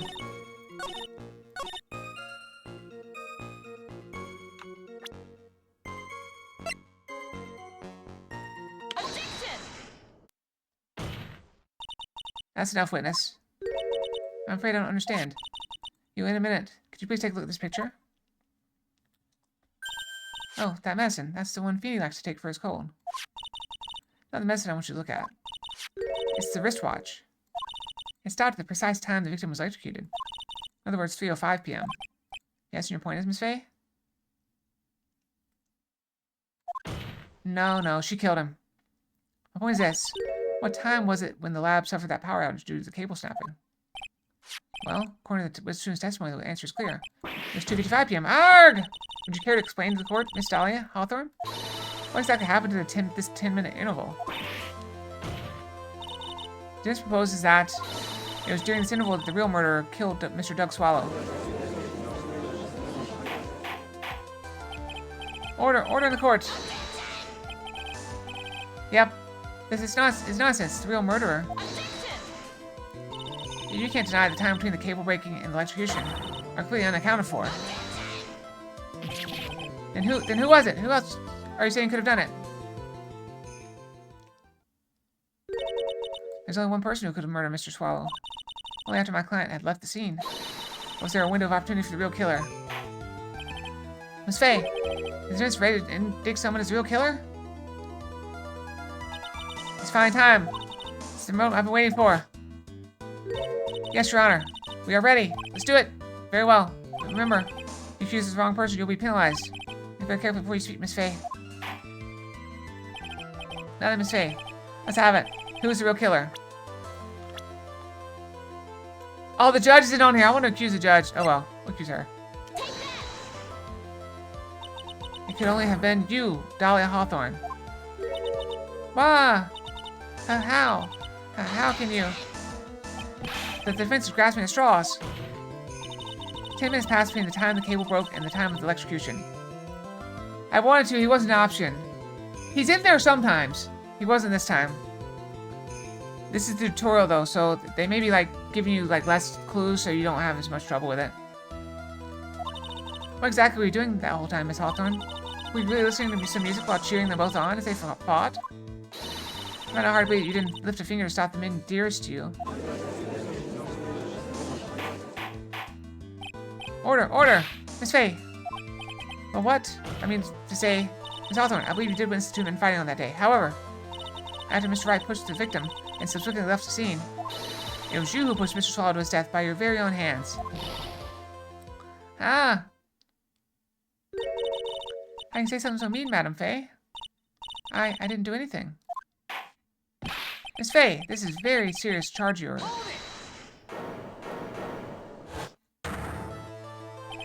Your Honor! Please, I have something I want to say. That's you. You. What is it? Please strike everything the defense said just now from the record. What the? Are you daft? You're totally wrong, Miss Faye. Dolly, she couldn't do something like that. That's right. Get back in your seat. Bailiff, grab that man. Arg! At you, leave my Dolly alone. At you, cough. Alright, at this point, I'd like to point out the danger of trusting someone you've known for a few months with your life and willing to die for them. That's too far. That boy. He's gotten himself in way over his head. Oh, Mr. Grossberg, you're back. Seems I've arrived just in the nick of time. Found a police report on that incident in your newspaper clipping. Alright, can we look at it? Thank you so much. It's exactly what I was hoping for. Okay, hold on. Let's look at it. Suspect Dahlia Hawthorne. Diego Armando, occupation lawyer. Ingested poison while interviewing the suspect regarding another case. Traces of poison were found in the victim's coffee cup. No poison was found in the victim's vicinity or on the suspect's person. It's unclear how the poison entered the victim's coffee cup. You better take a good look at it. It's, details how you came to lose your boyfriend. She killed my boyfriend? Now then, the defense has made a very serious accusation. Mr. Payne, what do you have to say about this? Well, really, Your Honor, I may I interrupt you for just a moment, Mr. Prosecutor? Oh, don't you worry, my dear. I have this situation well in hand. Sniffle. Go right ahead. Santa Fe, are you seriously accusing me of killing my sweet Dougie? Yes, I am. Not only am I saying you murdered Doug Swallow, but you also tried to pin the whole thing on your current lover, Phoenix Wright. How did you let me handle this? Weep. Sorry, but please go ahead. How can you say that? I'm absolutely devoted to my dear Feeny. Notion I would try to defame him was ludicrous. Oh, just too much for poor little me to bear. I believe the girl is trying to ask what on earth her motive would be. That lies somewhere in this police report. It must. Okay, we got 3 pieces of evidence I think are relevant. 8 months ago, an incident occurred in this basement cafeteria of this building. And then the same day, the two of them accidentally meet. Your Honor, defense requests further testimony from Miss Dahlia Hawthorne. Further testimony? What about?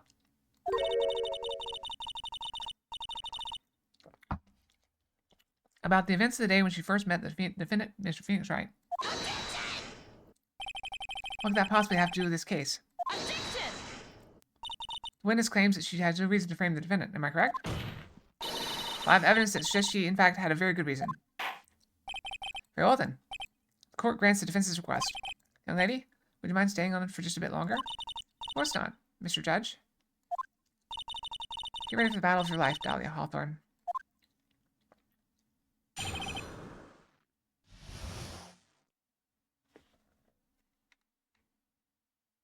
Thought I heard something. 1 second.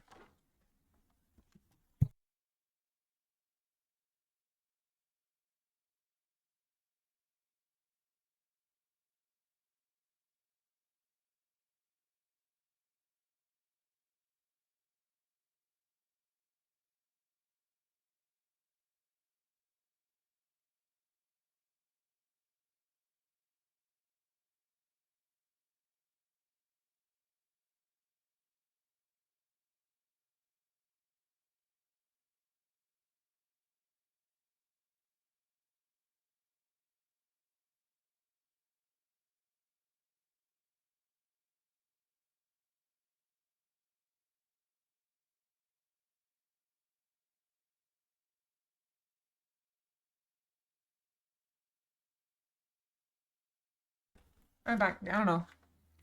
Probably was nothing. Oh, water. I first met my darling Feeny 8 months ago. It's like we were destined to be in the very courthouse's basement reading room. The moment our eyes met, my heart skipped a beat. I've been going out ever since that fateful day. We're so lovey-wovey, we literally make people sick. It's jealousy, I think. Mr. Wright, do that again and you will be held in contempt of court. And now we enter the final act of our little drama. As you used to say in the days of my youth, go get her.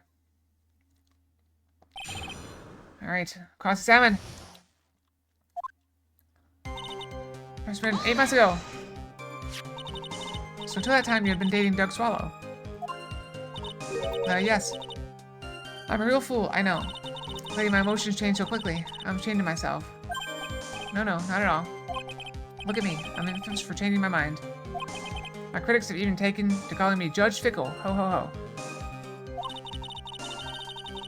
Maybe you should look for a different line of work. Despite that, however, he always hands down the correct verdict. Somehow. That's why some people also call him the Great Judgini. Nobody calls him that. It's like we were destined to meet in this very courthouse's basement reading room. Courthouse reading room? That's a strange place to meet the love of your life. That's not true, Madame Faye. After all, Feeny was not only an art student, he's also planning on becoming a lawyer. I'm talking about him. I'm talking about you, Miss Hawthorne. What's a literature student like you doing in a courthouse reading room? This line of questioning is a waste of time. It has nothing to do with our murder case. Miss Faye, I'm warning you, this has nothing to do with Mr. Swallow's case. Remember the judge on Dahlia's side. I better tread carefully. Your Honor, if you allow me some latitude, I think I can establish relevance. You ask her to continue on with the testimony. Very well, young lady, I've got a simple question for you. What are you doing downstairs in the courthouse reading room? Please, Your Honor, the answer is simply this. I come to this courthouse to do some research for a paper I was writing. You're writing a paper? On what? On the relationship between modern gender poetry and the criminal underworld. Oh, that sounds like a fascinating research idea. Am I getting old? Now I've even forgotten what I've forgotten. Again, the midlife crisis stuff. Mia, why did that girl really come to this courthouse? Isn't that what you wanted to know? You're forgetting things. You haven't forgotten the police report, have you? There's a lot of trouble to get it, my dear, so be sure to read it carefully.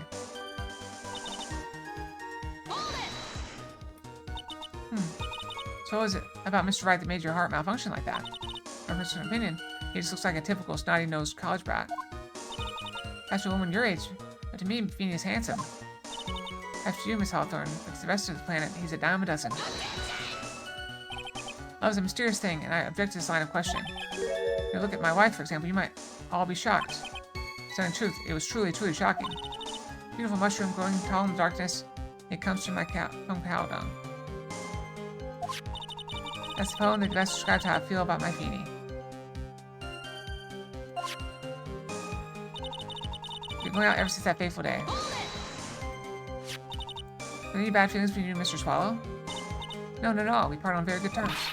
It can't be. Investigation also shows that it was a clean breakup. Huh. Are you sure? Yeah, it seems that they both wanted it that way. The victim wanted to break up with her. Saying that Mr. Swallow also wanted to break up with you? Well, you see. What a cruel thing to ask a lovely young lady like this. Really, I've never once considered leaving my wife. No one cares, Mr. Payne. She didn't deny it. That must mean Maxwell must have seen through her little act. He must have gotten a little glimpse of her true nature. Must mean, Mia, that woman has the judge in her palm of her hand, you see. The only way to discredit her is to find a contradiction in her testimony.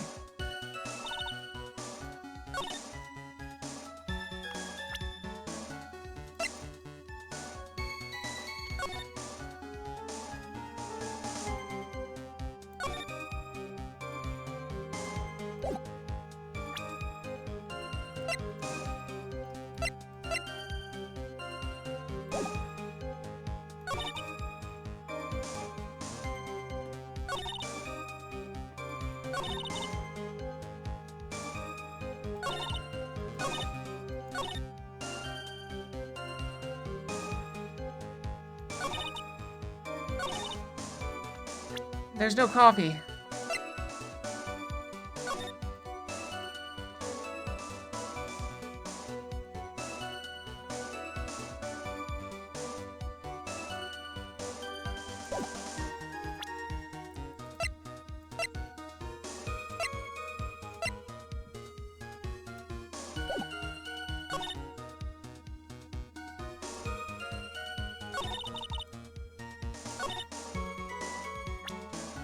Do we send it here?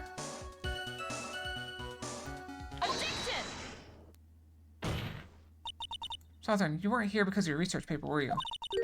Didn't you actually come here for a much more important reason? Oh, what is the meaning of that cocky smile on your face, Miss Faye? 8 months ago, right here in this very courthouse, there was another tragedy. Another tragedy? The incident in which an attorney was poisoned? The name of the suspect in that incident is listed here in this report. And that name is Dahlia Hawthorne. What? Dahlia Hawthorne? Yes, the sweetie pie of everyone's eye, Miss Dahlia Hawthorne. She was the prime suspect in a criminal case just 8 months ago.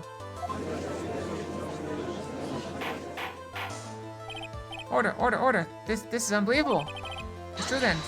Loveliest Rose can hide the cruelest thorns. Miss Faye, that's not fair. Can't stand my witness. Wait, none of the case. I, Winston Payne, will not allow it. Mr. Prosecutor, I'll be out speaking. Irk, pardon me. Go right ahead. It's true that about 8 months ago, the police expressed some interest in me. Expressed some interest, huh? Mr. Judge, sir. I know I'm a neural, so I'll tell you the absolute truth. Yeah, am I clicking too fast? I'm sorry. I'm getting excited. Yeah, I'm getting excited. I did not commit the crime that occurred during that incident 8 months ago. I see. Okay, I've tied the two crimes together. Now I just got to stay on the offensive. Hold on, Mia. Ooh. You've really lit a fire in my heart. And my buttocks. You could have left off that last part. And I'd tell which is more inflamed. My spirit or my hemorrhoids. I want this guy gone. Can we get rid of him?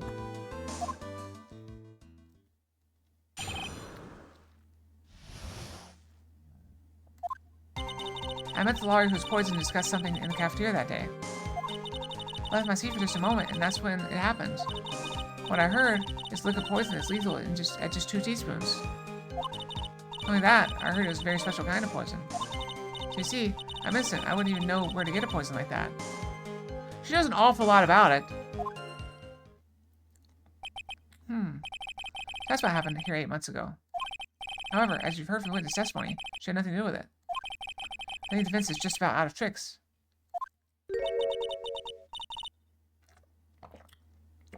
I'm terribly sorry, Mr. Payne. I'm afraid the defense has many more tricks up its sleeve today. And I'll be sure to show them to you before the end of this cross-examination. Ugh! What the? Why does the defense suddenly feel stronger? Aha! Mia, you're glowing with true lawyer's aura, my dear. A proud posture and self-confidence. Absolutely smashing. Yeah, she knows. Like, it's like, oh yeah, I'm completely innocent. I don't know how that person happened to, you know, fall on that 3rd railroad spike at 3:52 p.m. You know, I was nowhere near. I can't even tell you, you know, he's wearing a green jacket, and, you know, there's 3 birds sitting on the telephone wire above him. Yeah, I got no idea. No clues. I was across town at the time, you see. I met the lawyer who was poisoned to discuss something in the cafeteria that day. What did you discuss? What were you talking about with the defense attorney? Well, I'm sorry, but that's confidential. According to the report, you were being interviewed regarding another case. Another case? The lawyer that was killed. He said he wanted to talk about an incident I was caught up in when I was younger. Why don't you tell us what that incident was? That has absolutely nothing at all to do with this case. Objection sustained. The defense's question is stricken from the record. You involved in a lot of incidents, don't you, Miss Hawthorne? Well, I guess I was just born under a bad sign. Don't worry, Dolly. I'll protect you. You heard the man. Now that is true love, young lady. Oh, Phoebe. Please. Heck, those two are really making me ill. Albeit for decidedly different reasons. Her name's Dahlia! How'd you not see it coming, Jules? You actually didn't see it coming? She was like a Black Widow, except she's just too young to get married. I left my seat for just a moment, and that's when it happened. How long were you gone? Or answer all of those questions for the police. But you must know, maybe 10 or 20 minutes. And where were you during that stretch of time? Using the toilet? What's your name, Miss Faye? Toilet. My perfect little Dolly doesn't poop.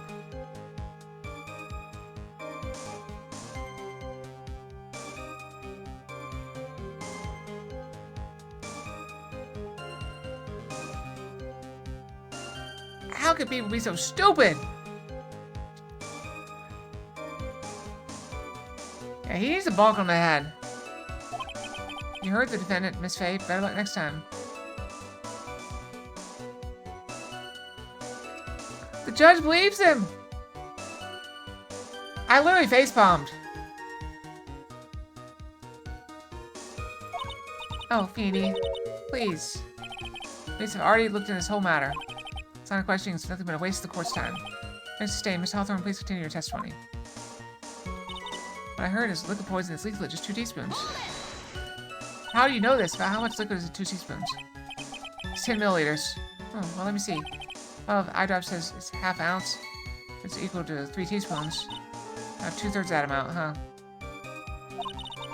Poison found in the large mug of coffee. Must have been after I left the table. I must have quietly slipped it in there.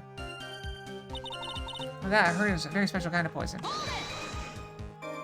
Special kind of poison? How so? Well, I heard this almost impossible to detect.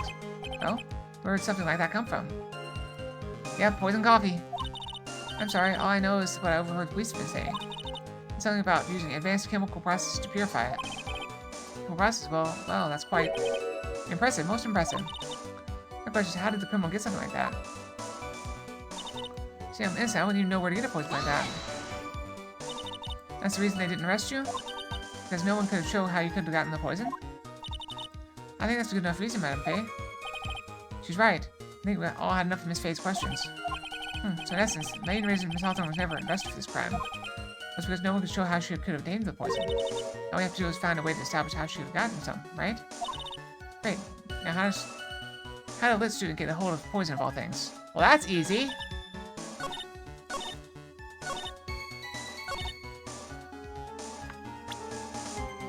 Gee, were you dating a chemist?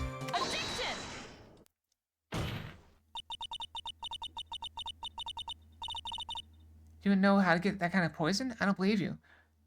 Okay, so here's the thing. So he's a pharmacology student. They make medicine. Okay? You know the difference between medicine and poison? Dose. The difference between medicine and poison is dosage. Take any medicine. Almost any medicine. I don't want to say anything, but just about any medicine. If you take too much of it, poison. May not kill you, it'll make you sick, though. What? In fact, you had easy access to that kind of poison, didn't you? At your boyfriend's lab. But boyfriend? You mean the victim, Doug Swallow? That's right. Until 8 months ago, Miss Hawthorne was dating Mr. Swallow. And if you recall, Mr. Swallow was a pharmacology student at Ivy University. In pharmacology, his laboratory contained highly advanced chemistry equipment. In fact, without such equipment, the culprit could never have obtained such a rare and special poison. Well, Miss Hawthorne, it seems you had access to such a poison after all. And then, it's a matter of slipping into the victim's coffee when he wasn't looking. The only person who could have done that was the one sitting at this very table. You. No! Order, order, order. I will say I like her outfit. Although the shawl is a bit much. Could it be? But that's nothing but a basic Can I say something, Madame Faye? What is it, Miss Hawthorne? The amount of poison in the coffee was 2 teaspoons, correct? In order to carry that much liquid, you would need some kind of container. Oh yes, that's true. I'll search immediately after the incident took place. Quite true. In fact, the entire courthouse was turned upside down. But they didn't find a suspicious container anywhere, did they? She's right. They didn't mention that in the report. Well, you could have easily gotten rid of something like that small. Excuse me, madam, but this is court of law. Yep. Saying that I threw the poison container away. I think you need to show some kind of proof. Proof? She got me good with that. That's some evidence, or I'll have to disallow this line of questioning, Miss Faye. If you come up with some evidence, we're going to lose this lead. Please conduct a full body search of Dahlia and of the entire courthouse. The container holding the poison disappeared right after the crime occurred. I'm accused of the young lady who committed the murder. And where's the container the poison was carried? And what happened to it? You were forced to get rid of the container in a hurry, weren't you? That's why you passed it on to someone that had nothing to do with this case. Someone you knew wouldn't be searched. Who is this person? Mr. Phoenix Wright, of course. Yep, it's a bottle. The defendant was the witness's accomplice? Of course not. She gave the poison to him, disguised as a present. Well, what? But that's... That's a charming little necklace. Is this a little bottle? It's really quite cute. So what about it? What does it mean, Miss Faye? The day that the witness met and fell for Mr. Phoenix Wright was 8 months ago. August 27th, the very same day as the poisoning incident. On the pretense of love, the witness gave my client a present. All the purpose of hiding the one piece of evidence that would give her away. Well, what? Are you saying there's a deadly poison in here? We did it! Mission accomplished. No, there's no longer any poison in that bottle. However, I'm certain if the crime lab were to analyze it, they would find a trace him out. No! Wah! Order in the court. On behalf of Dolly, I object. How does he keep getting on the witness stand? Mr. Wright, control yourself. I won't let you bully her like this. Mr. Wright! Thought I told you to stay in your seat. Mr. Wright, why? Why are you going through so much trouble to protect her? Why? Because I'm madly in love with her.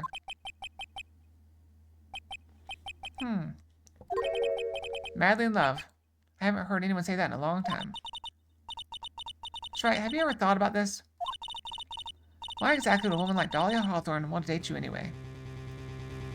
That's cold, but, you know, sometimes you gotta give people hard truths. Well, I guess she must be madly in love with me, too. Did she give him the sweater to hide the thing? Mr. Wright, please, open your eyes. At this point in the trial, I think it should be obvious to everyone. The real reason Dahlia Hawthorne is dating you is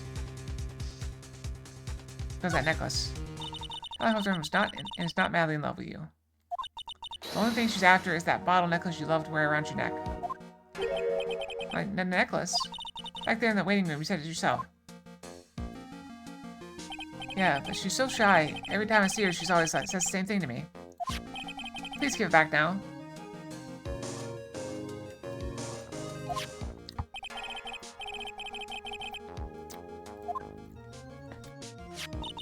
For Dahlia Hawthorne, that necklace is irrefutable evidence for a crime. That's why she absolutely had to get it back. You're lying. But you never gave it back to her. And to make things worse for her, you insist on showing it to everyone you met. Ow. That's why she... I don't believe you. All you gotta do is hand over the necklace. Hand over the necklace. We'll inspect it. Right or wrong.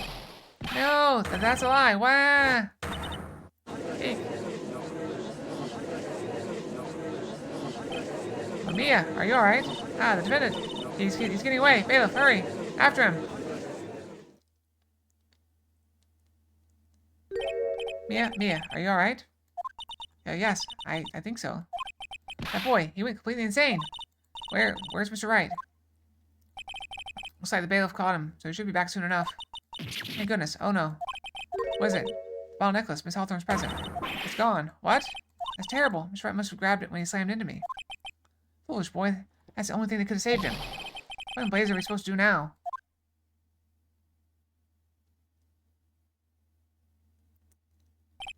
Mr. Wright, this sort of behavior is unprecedented in the history of this court. I am sorry. Wait, your apology is not enough. Mr. Wright, what did you do with the bottle necklace? Oh, forgive me. I'm sorry. It's okay. Just give back the necklace. I ate it. You what?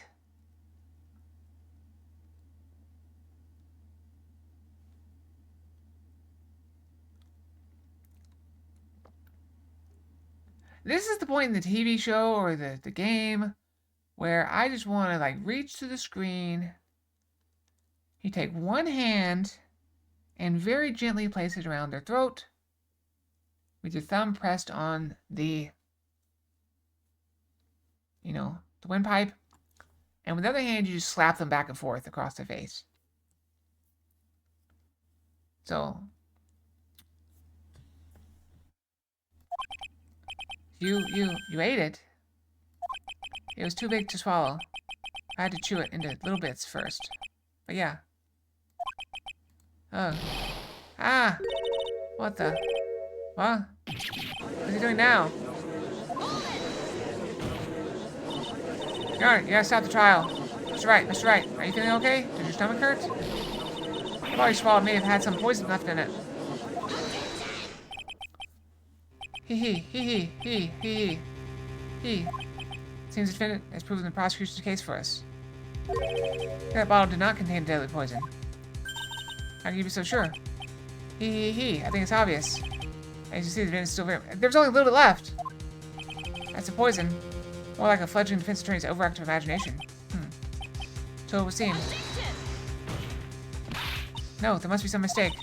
It must not have had any poison left in it. That poison must have lost its potency. There. It's alright, Rookie. Trusting your client is the most noble thing a defense attorney can do. And it's heartwarming to see you place this much faith in Mr. Wright. But that's how it is for us on the prosecution side, too. For example, I would trust the witness, Miss Hawthorne, with my very life. I can state your assessment of her is completely wrong. Oh yeah, that's another thing. So if you ever have medicine, if you keep it in your pocket, if you were to say, oh, I've got this emergency pill that I'm gonna keep in my pocket, odds are it's gonna go bad very quickly. On the other side, if you want your medicine to last longer, like for example, I buy allergy pills online. You get like a 365-day supply. Sometimes those expire in like 8 months. So what you do is you throw them in the freezer. Keeps them much longer.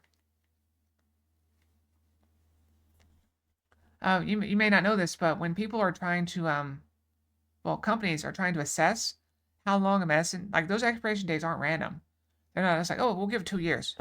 No, what they do is they take the medicine, right, and they put it in the bottle, and then they put it in a chamber. It's like a refrigerator, but instead of being cold, it's hot and humid. Hot and humid. And when they leave it in there for a few months to simulate, like 3 months is like 2 years. Yeah. Also, fun fact, hot and humid, does that sound like anything in your house? Like a bathroom? Does anybody actually have a medicine cabinet in their bathroom? The stupidest idea in the history of stupid.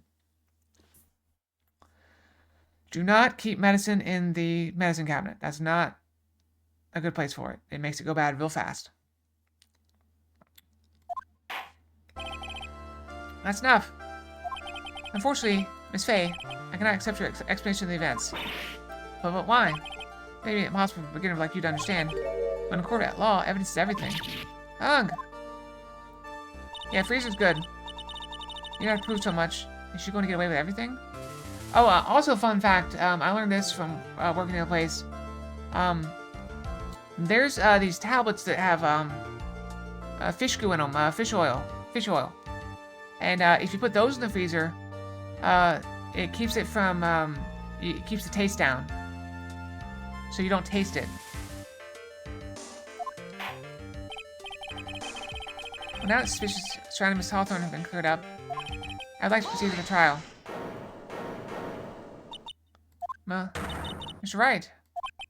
I'm sorry, Miss Fay. It totally slipped my mind. I'm really, really sorry. I know you believed in me, and I feel like I really let you down. Mr. Wright, what are you trying to say? There's something I forgot to tell you. What is it? That day, the day I met Doug Swallow?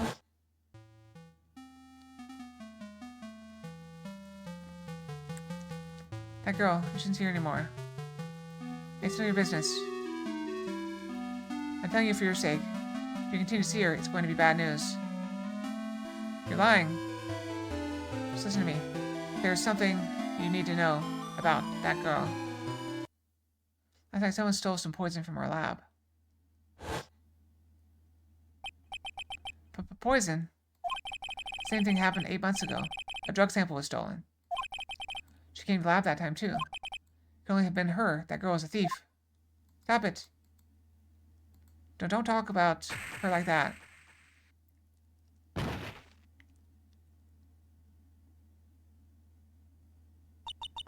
Is it true? Did you really say that? That's ridiculous. There's one more thing after I pushed him that day. I got word and came back to have a look. And she was there. Dolly was right there. She was crouched down next to him. And there she's slipping the medicine bottle into his hand. She's about to point his Phoenix. No, she's about to poison Phoenix. He was her next target. What? She told me not to ever tell anyone about it, but I'm sorry, Dolly. Your Honor, the defendant is... It's Faye. You tell them. Dolly didn't do it. She's innocent. So I stole poison 8 months ago, too, huh? Put that together with Mr. Wright's testimony. There's only one possible conclusion.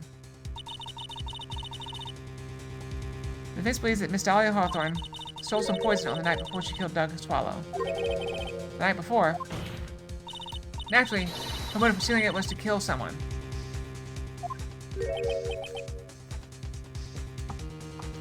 Miss Faye. I'm so certain of your theory. Let me ask you this. Mia, this is the last chance. Think carefully now. There's something she wanted desperately to get back, therefore... Exactly who was Miss Dolly Hawthorne planning to kill? There's one person that was standing squarely in Miss Dolly Hawthorne's way. And that person was... Mr. Phoenix Wright. Me? But that's preposterous. After all, Miss Doug Swallow was murdered. Well, it's true that that's how things worked out. But let's remember that Mr. Swallow died of electrocution, not poison. The person Miss Hawthorne was planning to poison was, in fact, you, Phoenix Wright. There's no one else that could have been. But how can that be? I thought Mr. Wright and Miss Hawthorne were in love. Poor Mr. Wright, this must be killing him. Hang in there, I'll bring her to justice, I swear it. As I said before, the only thing Miss Hawthorne truly cared about was the one piece of evidence linking her to that incident 8 months ago. That's right. The bottle necklace, that's all she cared about. But even so, why? Why don't you go just as far as to murder him? 8 months ago, just after the fall of that attorney in the basement cafeteria. Dr. Hawthorne could think of only one thing. How to get rid of the bottle necklace as quickly as possible. You know, okay, I'm just gonna go out on a limb and say this. All you really, if she really, there's a really easy way to get that necklace back. Alright, I probably shouldn't say it, because, you know, I try to keep, you know, let's keep it family friendly. So, you can take him swimming. Like, they were dating for 8 months. You know, probably during that time, there was a time you could go swimming. What do you do when you go swimming? You take off your necklace. You don't wear jewelry when you're swimming. You wear swim trunks. So here's what you do. So you bring your purse with a second bottle necklace in it, right? She had that necklace from somewhere. She didn't make it. I mean, if she made it, she could just make it again.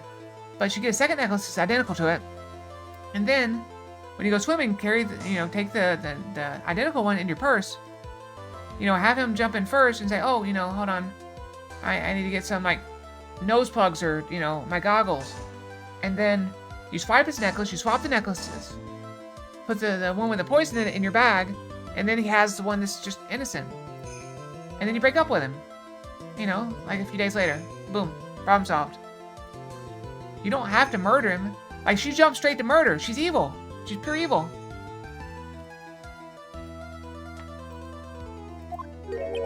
No, it can't be. It was a pretty good move she made, too. The evidence was missing for a long time. There's just one big problem. Although she got him to hide the evidence, Mr. Wright refused to return it to her. To him, the tiny little bottle was a cherished treasure. He showed it to everyone he met. You mean that's why she tried to kill Mr. Wright? Correct, Your Honor. It was to review that piece of evidence. That can't be true. Wait, why didn't she poison him at lunch then? She could have just poisoned him at lunch. Beanie, what a joke you are.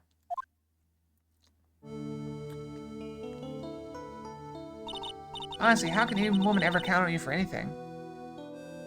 And now she shows your true colors. Look, where are the butterflies now, huh? I even told you time and time again to keep your trap shut about me and that necklace. You disgust me. But Miss Hawthorne, it appears that we are nearing the end of this trial. Fine, I can tell you plan on making me into a criminal, no matter what I say. You are a criminal, Miss Hawthorne. We'll see about that, but first, where's your evidence? See, your stealing little crybaby client has eaten the bottle as a snack. Well, do you think she poisoned the pills? Hey, old man, are you supposed to yell or something? Why don't you say something instead of sitting there with that dumb look on your face? Miss Hawthorne, what's happened to you? Are you really that shocked? Or do you prefer me this way, Mr. Judge? Oh, the butterflies are back. Nung! Absolutely no proof. You treat a voluntary witness like she's a mass murderer. Well, I have nothing more to say. I'll be heading home now, if you don't mind.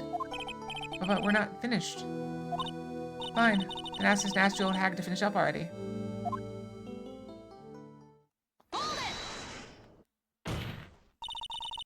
Can't let her get away this time. Stop, Mia. Keep on pushing without any evidence. Pay the ultimate price as a lawyer. Ultimate price? You're forced to take off your attorney's badge forever, I'm afraid. No. Wow, she reappeared. You better think it over carefully, Miss Faye. Or should I say, Miss Gray. Miss Faye, can you provide evidence that would establish her guilt once and for all? Miss up here, my career as a lawyer is over. Honestly, at this point, I don't have any evidence to swell for. I'm gonna save just in case. We've gone way too far. If you only get one shot at this. Even so, if I lose my attorney's badge, let her get away with murder. Your Honor, the defense would like to present proof. Impossible. You can't possibly. Stupid woman. Yep, the pills. Opinion of the court that there's already been enough discussion. Therefore, I will allow only one piece of evidence to be presented. Just one? You're unable to establish your guilt? I'm afraid a very harsh verdict will be immediately handed down on Mr. Wright. I understand, Your Honor. Imagine the headlines for tomorrow's newspaper. I'm becoming lawyer plummets to earth before she gets the chance to soar. She was planning to poison Mr. Wright. If that's the case, then the poison was probably in there. Well, then, Miss Faye, please present your evidence. Prove that Miss Hawthorne was planning to poison Wright.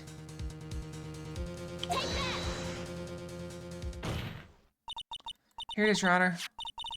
The evidence that will prove her guilt once and for all. Coca X, Phoenix Wright's beloved cold medicine. He. Does our rookie defense attorney have a bit of a cold? If I did, I still wouldn't take this cold medicine.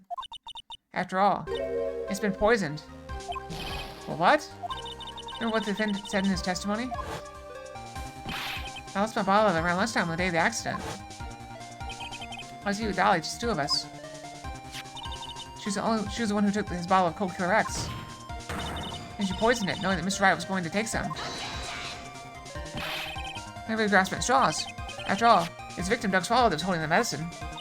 I would like the court to recall the crime that happened here 8 months ago. Where did Miss Hawthorne hide the evidence? Huh? What are you talking about? 8 months ago. The poison was hidden in her bottle necklace, which she then gave to someone else for safekeeping. Someone she'd accidentally run into in the reading room. My client, Mr. Phoenix Wright. Yes, that's right. She did the same thing this time as well. I showed the victim, Mr. Phoenix Wright, left the scene of the crime. Then the murderer, Dahlia Hawthorne, appeared. With her, she was carrying the poisoned bottle of Cold Killer X. This, of course, was so she could carry out her plan to murder Mr. Wright. Well, I believe she did testify that she was going to meet the defendant. Yes, and she heard and saw everything that happened at the scene of the crime, including what the defendant and the victim were arguing about and the cut electrical cable. I just realized I can't allow Doug Swallow to live. She used a severed electrical cable to silence him forever. Unfortunately for her, this is when the problem occurred. Mr. Wright, she saw how the scene of the crime, came back to check on the victim. On top of that, because of the power outage, some other students showed up as well. Not any wonder that she was, as she put it, in a state of panic. Thought she was carrying that bottle of poisoned cold medicine. Just thought, what if they searched me like they did 8 months ago? 8 months ago? Yes, she disposed of the evidence exactly the same way as she did back then. She had someone else hold it. In this case, Doug Swallow.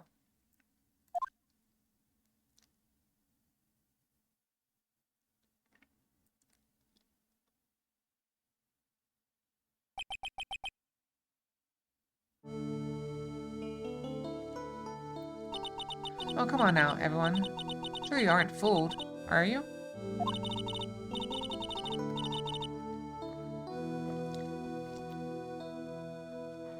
This stupid woman, she's nothing but a filthy, stinking liar.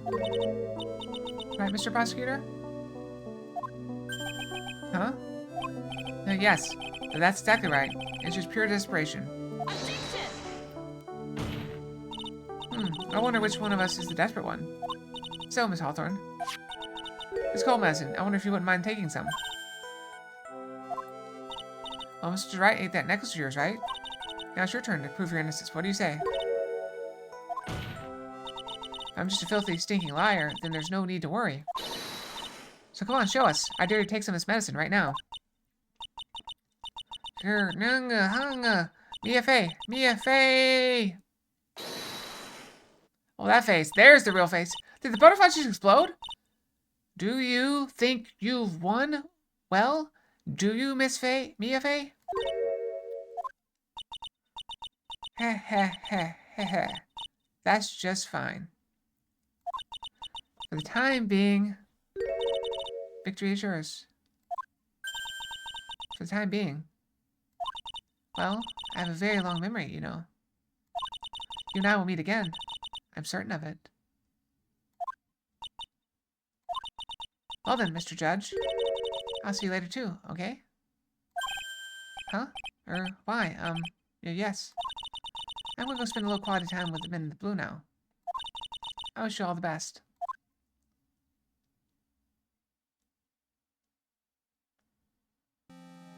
I'm just sitting here with my mouth hanging open, like, what? Woo. It's finally all over. I refuse to accept this. Inside the shown a scrap of evidence to support their outrageous claim. Even so, your witness seems to have accepted it.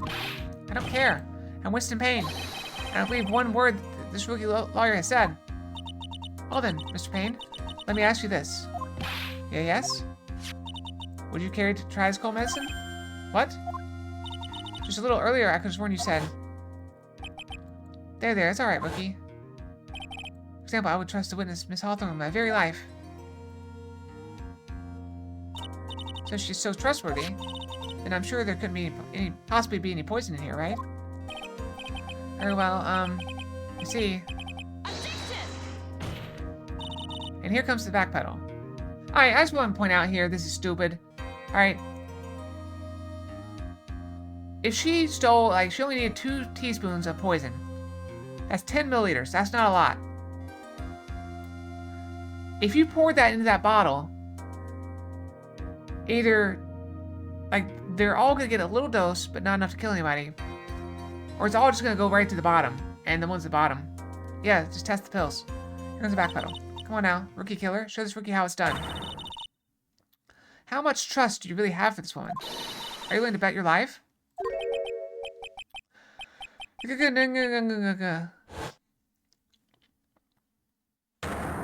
Yeah! My hair! You have hair? Why? No! He actually looks better like that. I'm not gonna lie. There's something called aging gracefully. See? He's bald. Does he look any less distinguished for being bald? No. But if he put on a crappy toupee, he would look awful. Mr. Payne, about Miss Dahlia Hawthorne. Yes, Your Honor? See, this is just a normal receding hairline. I'll file papers for immediate arrest. Oh, tragic, but not surprising. I knew there's something suspicious about her from the very beginning. Don't lie, just admit you were wrong. By the way, Miss Fey. Yes, Your Honor? Was it just me, or did you and Miss Dahlia Hawthorne seem to know each other? Your Honor, whether we did or not has no bearing on this case. Very well. Mr. Payne? This can't be happening. Back too fast. It's a nightmare. It's like losing my daughter. It appears Mr. Payne has lost his spirit along with his hair. I shouldn't have anything further to say. It can't be true. My dear. Dolly, achoo! Very well. Then, I believe I'm ready to pass judgment and bring this trial to an end. Court finds Phoenix Wright not guilty. Yay! We finished the tutorial. It only took us 2 hours. This court is adjourned. We did it. Mia, you're wonderful in there. Thank you for everything, Mr. Grossberg. During the verdict, I thought my hemorrhoids were going to explode like Mount Vesuvius. Why? Why? What is wrong with this person? Wait, I didn't hear the confetti sound. Did I miss it? Yay, confetti. Did the yeet fox override the confetti? Is it because I got yeeted? The confetti's not supposed to miss. Thank you. Yeah, I got you. Yeah, well, get the confetti. Can I get 2 of them in? Where's the confetti? There it is. You guys 2 confettis.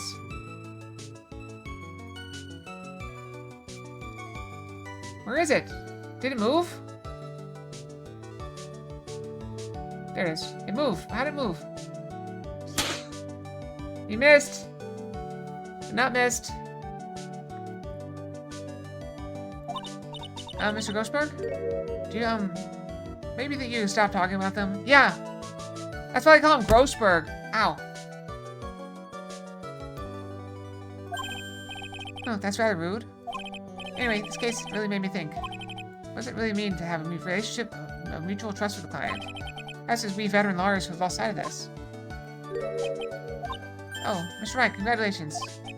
Thanks. You know, I was thinking. Go on. The dolly that I saw up there on the witness stand. I don't think that was really her. What?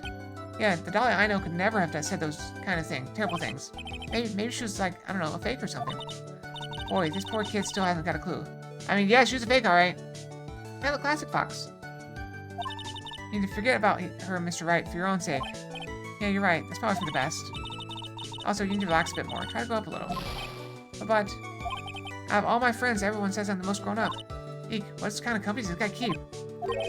Right now, I'm studying to become a lawyer myself. That's what you keep saying. I thought you were in the art department. Well, yeah, I am. There's a friend that I desperately want to help. If I hurry, then I should still be able to save him in time. I see. Hey, Miss Faye. A lawyer is someone who can help people when they're in trouble, right? Was I supposed to fix the price? What was I supposed to do?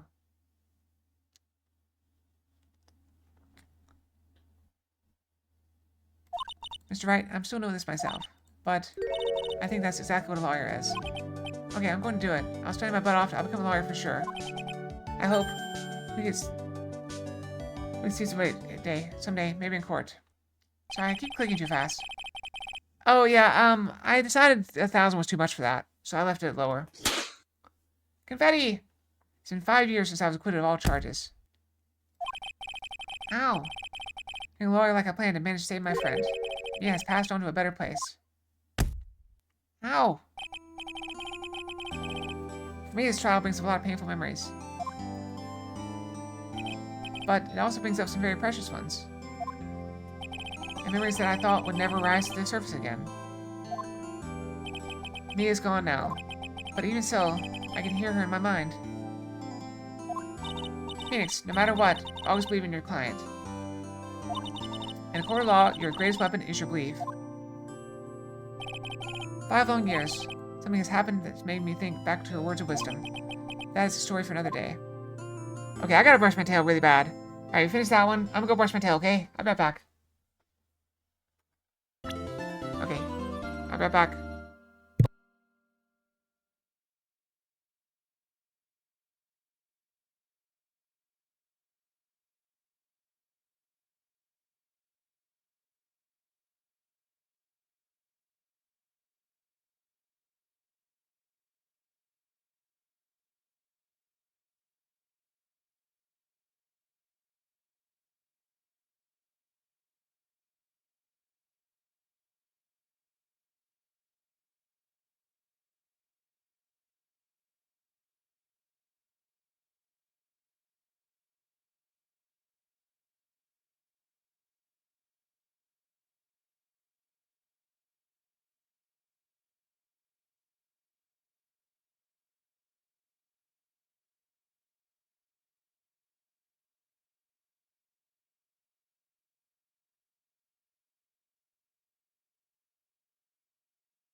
I'm back. I'm back.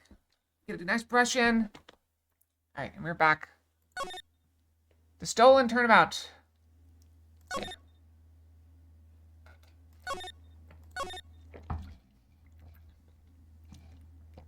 Alright, let's go. Next case. The time's 1 a.m. Go to sleep. Beep, beep, beep. What's that? Quack. Ow. Detective, we made it. Woo. What a relief. Glad the jewel is still safe. Hey, it's Gumshoe! Ho ho, you said it, pal. Must have been our rock-solid security that scared him off. I'm gonna open the safe just to double check.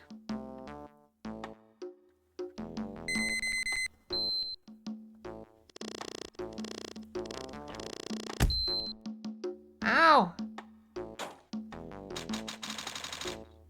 Hey, vanilla twist! Ah! We've been had! Mask to mask! Salutations! Out front, guards! Turn on the search lights! Ah ha ha ha ha ha. Until next time, gentlemen.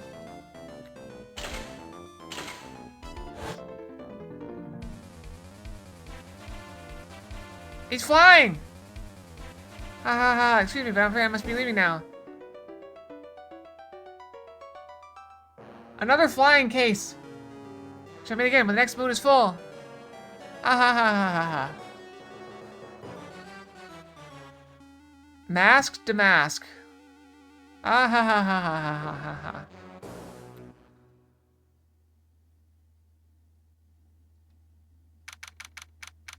We usually handle murder trials. Circus and magic are a recurring trope in the series? Oh. Hey Nick, get a load of this. Maya! Hey, are you listening to me? You can clean the toilet later, this is important. Ty, what are you freaking out about now? Hee hee. Today will be the last time you talk to me that way. Huh? We're about to hit the big time. Big time? And what do you mean by we? You don't mean you and me are. Huh, don't be silly. I'm talking about me and... About me and Pearly, of course. Hello, it's a pleasure to see you again, Mr. Nick. Also, Carol, you put in that thing where Edward's like, why are you in an office filled with underage women? Underage girls. And I can't unsee that. Pearls, you haven't changed a bit. Wait, what are you doing here anyway? Hey, haven't you heard, Mr. Nick? Here, take a look at this. What's this? Some kind of poster?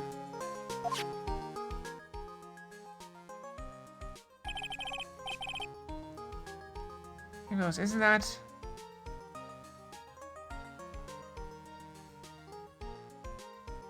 Exactly! Now I can't see it, because now we got... And Pearl is even younger. She's like 8. And apparently can run like 100 miles an hour for some reason. That's right. It's our hometown. Pearly and mine, that is. What's this about treasures from the boonies? Ha ha ha. Very funny. You can laugh all you want. But you'll be singing another tune tonight. Tonight? What about tonight? The Treasures of Karain exhibit doesn't actually start until next week, but the promoter sent us some special VIP entry passes. That's why I dressed up an extra special today. What do you think, Nick? Okay.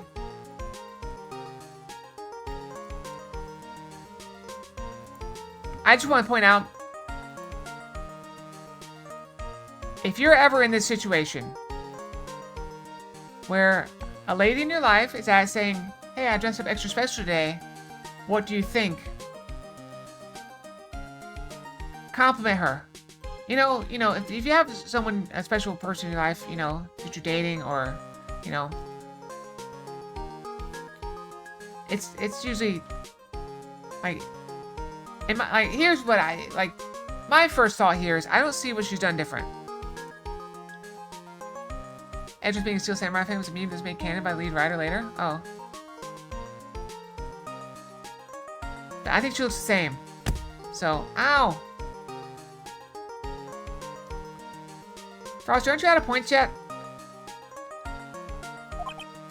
Hey, same Maya. Different day. Wait, are these new? I think these are new. This young lady here is Maya Fey. The younger states are Mia Fey, my friend and mentor.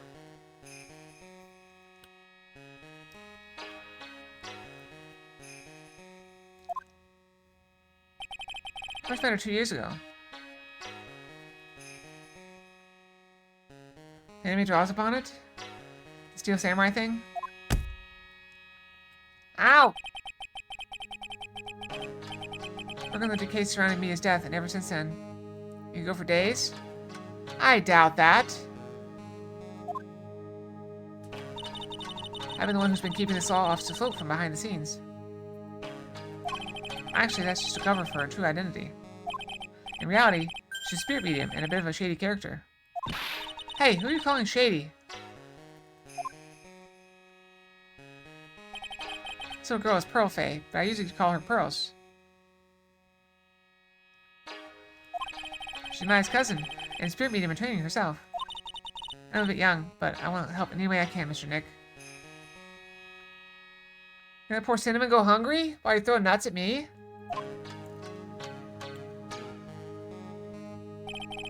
I think this is the home of the mysterious Korean channeling technique. No, bad Frosty. And Maya here is the daughter of the Korean School of Channeling Master. I know it sounds ridiculous, but it's no joke. I've seen her power with my own eyes. It's a real thing, alright. First, Nick, how long are you going to make two gorgeous women like us wait? I'm hungry after you hit him with a... Don't hit him with a hammer! Be nice to Cinnamon! Mr. Nick, I can't wait any longer. I want to see the exhibit.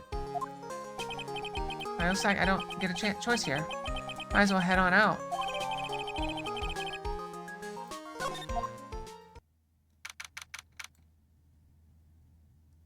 Lordly Taylor main exhibit hall.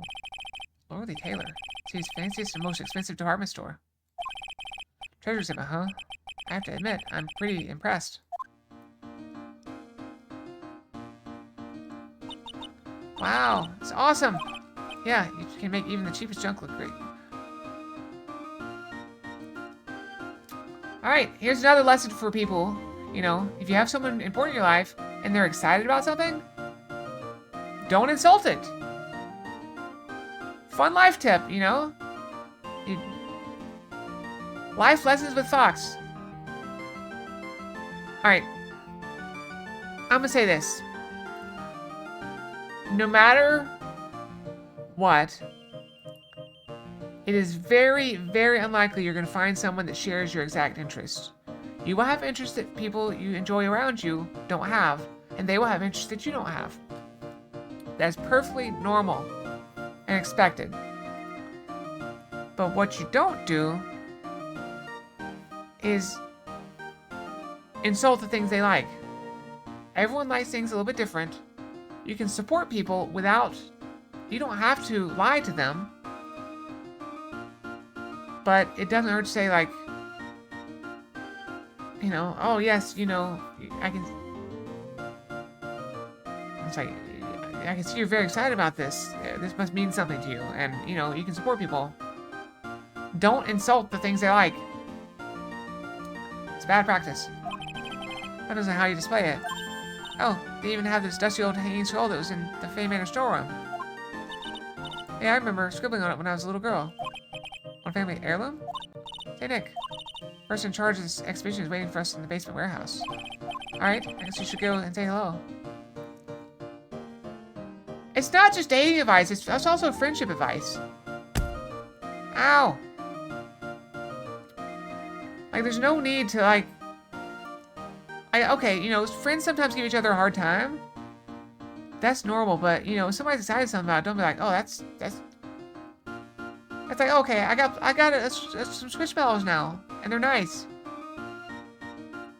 Someone that wants to be friends with me, or, you know, date me, shouldn't say things like, oh, those are for children. You shouldn't have those. You're a grown woman. I was going to add an extra word in there, but I didn't. GAW was the initials, the acronym. So, yeah. Yeah, that's not gonna win you any points.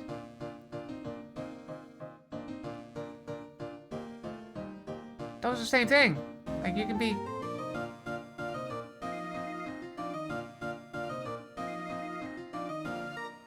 Well, I'm certainly not gonna call myself a female fox. That's just not appropriate. Stream, yeah.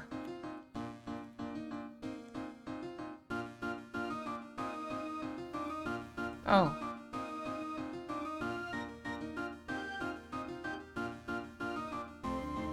I mean, I guess I was thinking the other one. For, like, just a canine. Vixen's fine. No, don't call me that. Never mind. Don't call me Vixen. Don't do that. Bad. It's bad. You should go say... You should go ahead and say hello. I'm saying, like... Don't insult the things people like. I think I remember this old floating screen here. Like, for example, you see I stream. You're here watching me stream. Okay. If I had a prospective, you know, partner, paramour, whatever, a significant other,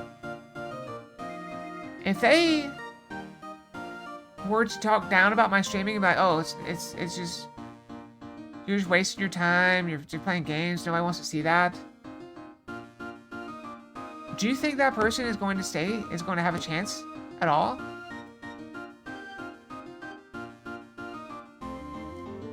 Like, first date, okay, let's say I'm on a first date. And the guy's like, oh, you stream? I don't think you make a good streamer, you sound boring. No. Have I ever given any impression that all I care about is money? I've done my best to... You know, I've tried to make it a place that people can come and have fun and relax without, you don't have to give me anything. You don't have to sub, you don't have to give bits, you don't have to throw things at me. Not that's gonna stop you. But you don't have to do anything. You don't have to spend any money. You don't have to spend a single penny. If nobody ever spends a single penny on me, I'm gonna keep streaming. You missed. Never stop missing. You're gonna murder me, aren't you? I'm gonna get murdered. I'm pretty sure it's an important piece of evidence. That murder case that happened in Korean village. This floating screen is the greatest of all the spirit channeling secrets. 60th Korean secret writings floating screen. It's so secret. Why is it the most prominent thing in the exhibit?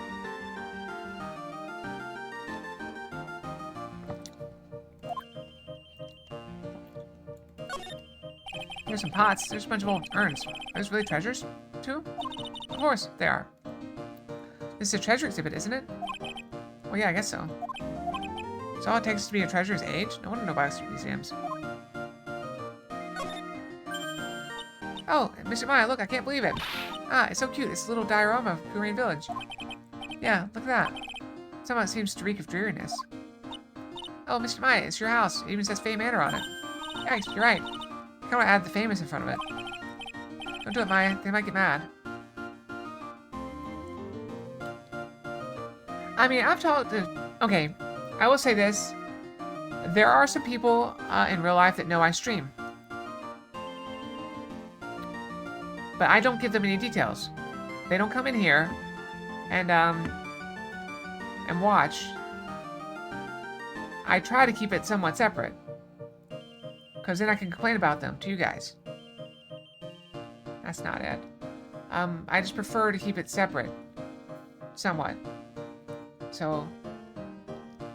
I give people general, like, oh yeah, you know, I may make a little bit of money on it. I mean, that's a fair question, yeah.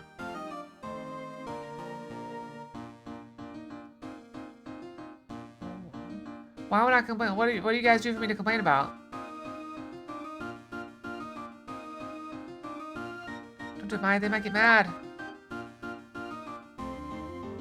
So, are you saying you've done something that I would complain about? Maybe it's a cloth with a ton of finely written characters jammed onto it. Probably esoteric knowledge only mediums would know. Let's see. Here's the title in English, 108 Ways to Save Money. Pretty sure the number has gone up since last time I saw it. Well, we're always looking for new ways, you know. Big and medium sounds like a rough way of life. There's a cushion. What's with this big cushion? It's just lying around with nothing on it. Well, it must be for the greatest treasure of all. Greatest treasure? Is there something like that? Huh? Why, of course there is. Right, Pearly? You don't know, maybe? Oh yeah, of course. I bet it would really take your breath away. Alright, what do we do now? Do we move? Move. Base warehouse!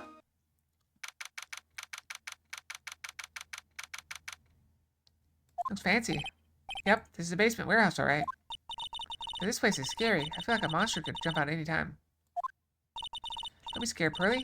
I'll protect you. Oh, I will say this. So I went to work. So you guys know there was a hurricane that hit my area a few months back. And I went to work because I'm stupid. And the power went out. And so at some point I was going into the warehouse. Cause there's a path through the warehouse. And I was heading through to talk to some people. And let me tell you, a big warehouse in full darkness is a scary place. It's like horror movie level scary. But don't be scared, I'll protect you. Oh, Mr. Wright. Eek! A monster! You were right! Huh? A monster? Good evening. It's good to see you again. You? What are you doing here? You? I know you. Oh, I remember her name, okay? Hold on. I remember her name. I know we broke her glasses like 7 times. It's AA something. She was the manager of the samurai guy. Adrian. Adrian is her name. Adrian, what's her last name? Adrian.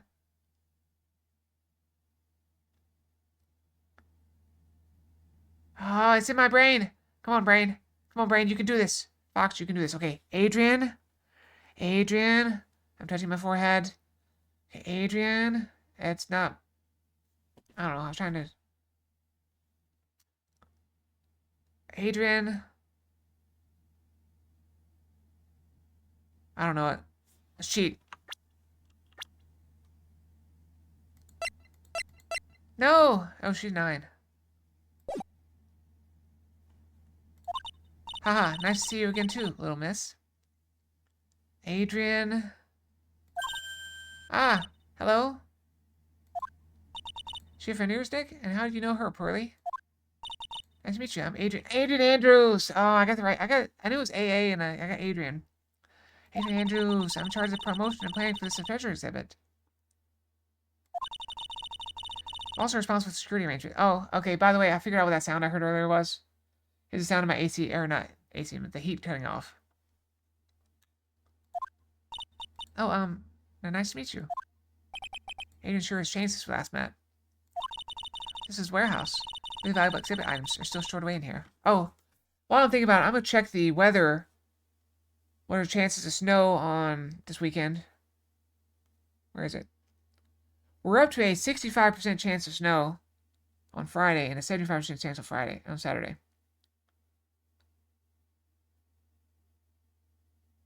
Wow. They say it's gonna snow like all day on Friday. But it's barely gonna be above freezing at all. For most of it's gonna be above freezing, which means it's probably gonna be like ice in the morning. Or melted by the time I wake up. Who knows? So this is the warehouse. The really valuable exhibit items are still stored away in here. Let's look around first. We got paint cans here. Really? I guess that's not the burr. It's like a part of a big signboard. All I can read on it is the burr. Ah, I've got it. Maybe it's supposed to say hamburger. I don't even write hamburger that big. Maybe for the World Hamburger Festival or something. Kinda doubt it. Oh, got it. Maybe it said spaghetti. What? That says burr, though. It says spaghetti. Why are you talking about food? Oh, wait, that's normal for you. Anyway, it says burr. There's no way it could be spaghetti. Well, there was a typo. It might have said spaghetti festival. Wait, there's no burr in that. Okay to me. Besides, spaghetti is the only thing more tangled than your reasoning. Computer there? Computer looks like it's hooked up to the security camera above. That means what? Camera set up to take a photo of anyone that goes in or out of the storeroom. Data from the camera gets uploaded to the computer here. That's what. I see. That's some pretty high-tech stuff. So the camera. Security camera is trained on the warehouse door. Set up to take a picture of anyone that enters or exits the door. An ounce of prevention is worth a pound of cure, they say. Fire extinguisher, door. Nothing has me. Oh, there's something. Schmick, what's that big door over there? Looks like it's the door to the actual storeroom. I see lots of big boxes and stuff back there. Really? Let's go in. I want to take a look. Oh, I'm sorry. Unauthorized personnel aren't allowed in there. Do you hear that, Nick? We're unauthorized personnel. Why are you telling me that? There's a ladder! Look, a ladder. That's a step ladder. So what's the difference? You need to stop judging things based on the narrow-minded cultural assumptions, Nick. Right, sorry. I thought we had this exact same conversations before somewhere. Because we have. Oh, we can slide. Whoa, look at that. Mr. Maya, take a look next to the door. That's Mr. Amy, right? Yes, that's a statue of the woman who invented the Korean tailoring technique, Amy Faye. Statue's on loan from one of the training halls of the Faye branch family. In fact, it just arrived this morning. Shiny. What's that creepy looking thing she's holding? That's a sword. That's me. How should I know? Well, you are the future master, right? Okay, so, is this the first time? This is the first time I've ever seen this statue. I think it's a Korean Shichichito. I don't know. It's a ceremonial sword. It's not a real weapon, so the blade isn't sharp. Oh, Fui, I want to cut something. Cut what? What are you eyeing me for?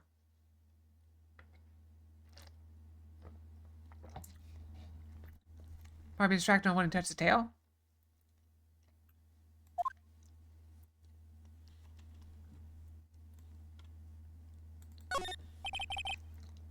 So it's Organi. No, it doesn't, Nick. It says organized, you just can't see the last two letters. Yeah, well, I guess no one else could read it either. This place is a mess. Yeah, you must feel right at home. Huh? No touchy the tail. No touchy the tail.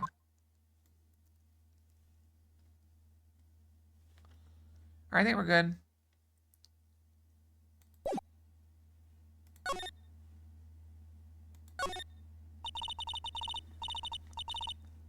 It really has been a long time, hasn't it, Mr. Wright? I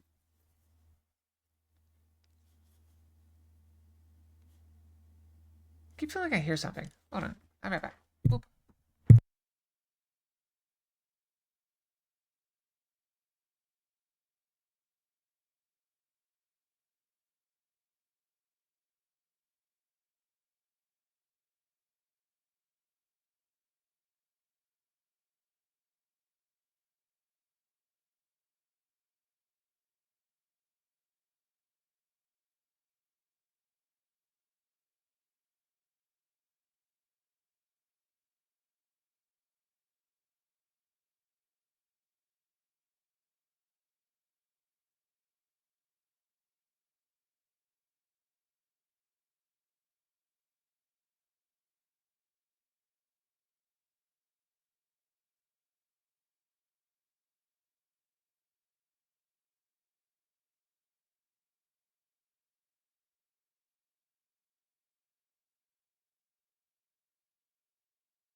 I'm just psyching myself out. I'm fine.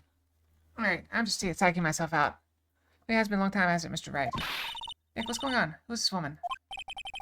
Why are you freaking out on me? What? Thought it'd be more dramatic if I got all worked up, that's all. Mr. Maya, you shouldn't let him off the hook so easily. Please, Maya, don't say anything like only needle pearls further. Mr. Wright was there for me when I really needed help. Yeah, it was something that happened 7 months ago. You remember, don't you, the Nickel Samurai case? Not really. I was stuck in a dark wine cellar. Did that escape your memory, Nick? After that, I quit being a manager and started this job. Well, that's tough. I'm sorry, Miss Andrews. Was it for us? No, don't say that. I'm glad the whole thing happened. Thanks to you and everyone else that was involved, I was able to change my whole life. I really am grateful. Ooh, that's a relief. I'm really impressed, Miss Andrews. Handling a huge exhibition like this must be very tiring. Well, Lord Taylor is celebrating their 200th anniversary this year. The works on display in the main exhibition hall are worthy of the finest museums. Ooh, did you hear that? Worthy of the finest museums. Yes, I did. That's really wonderful. So this basement warehouse is pretty well protected, huh? Of course, it is. After all, there's some priceless treasures here. Security guards are all very highly trained as well. That sounds good. So what is with that face she's making?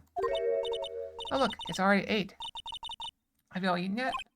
Oh, well, actually, I already made a reservation at the restaurant on the 12th floor. Why don't we all dine together? Alright, do people really eat at 8? This is awfully late. Oh, I like the sound of that. Dine. It sounds so fancy. At the kids' lunch. Haha, hurry. It's dinner, not lunch. Why don't you go for it and really eat your fill with the kids' dinner? Okay, in that case, 1 kid's dinner for me. Haha. Shall we head upstairs then? After a pleasant evening, all that remained was to wait for the exhibition's opening. It was wonderful seeing Miss Andrews looking so happy. No one could have imagined that the very next day something terrible would happen.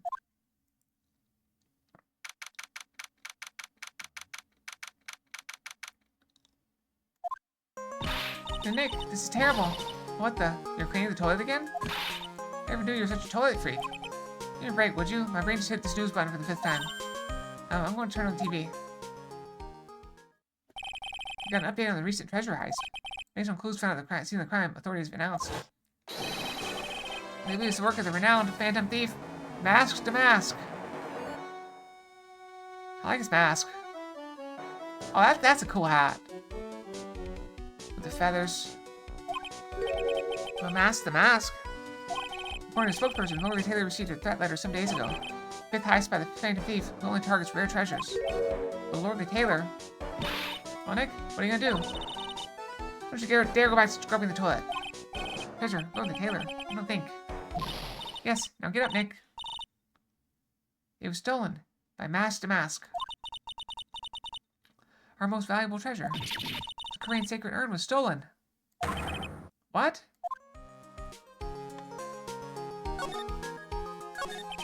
Refresh my memory a little. What's the sacred urn? One of the most important treasure in Korean village, that's all. Look, it's right there on the poster.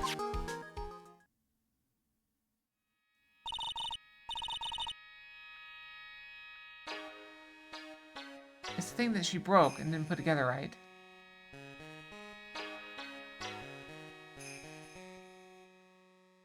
It's supposed to be Amy. Does it actually fit together right if it were moved? Just remember what's inside? The urn contains a very important soul. The soul of Mystic Amy. Let's see. If this piece goes here, and this piece goes here, and this one moves over, and this one... Does that have to move too?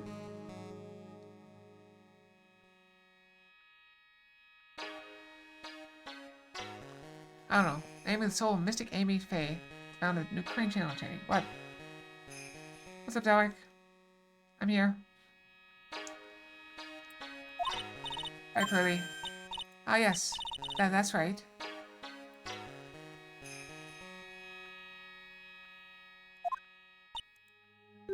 Hold up.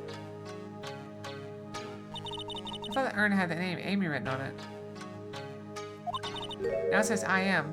Oh, you know how that happened, Curly? There's Japanese characters. It's Japanese anime. Japan anime. What was?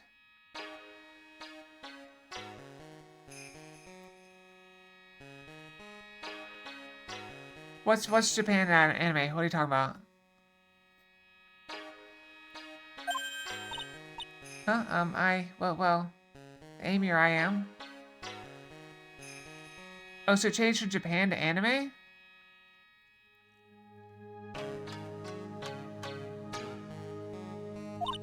Teehee, there are some things best left to solve. What do you say to me, Mr. Nick? Ow! See, look, Frosty's almost out. He can only throw once every little while. I see what's going on.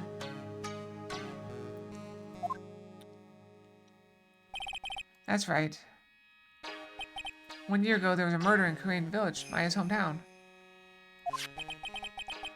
Sacred Urn, it turned out to be an important clue in that case. Ow! Okay, now he's definitely out. Ow! You missed twice!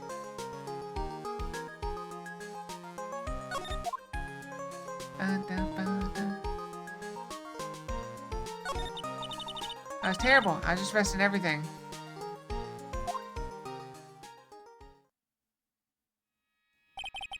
One year ago, the murder in Korean village. The man was killed during one of my spirit channelings. Told you. Yeah, you did tell me. Ow. During one of my spirit channelings. This urn would mount being a key piece of evidence that proved her innocence. I could go all day. Well, a little bit earlier you said you could go for days. Mr. Nick, would you mind not telling Mr. Mai about that? You promised, remember? You said you wouldn't tell anyone that I broke the urn. Oh yeah, that's right. Yeah, I remember. This urn used to say Amy on it. But it broke.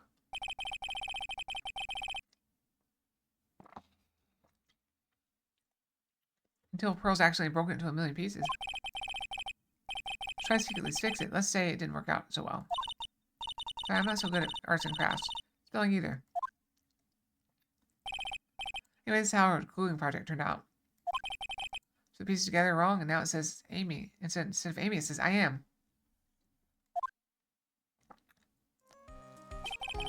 Can't believe no one's noticed this until now, a whole year later. Can't believe it myself. Okay, the toilet is shinier than the judge's head, so let's see what's next.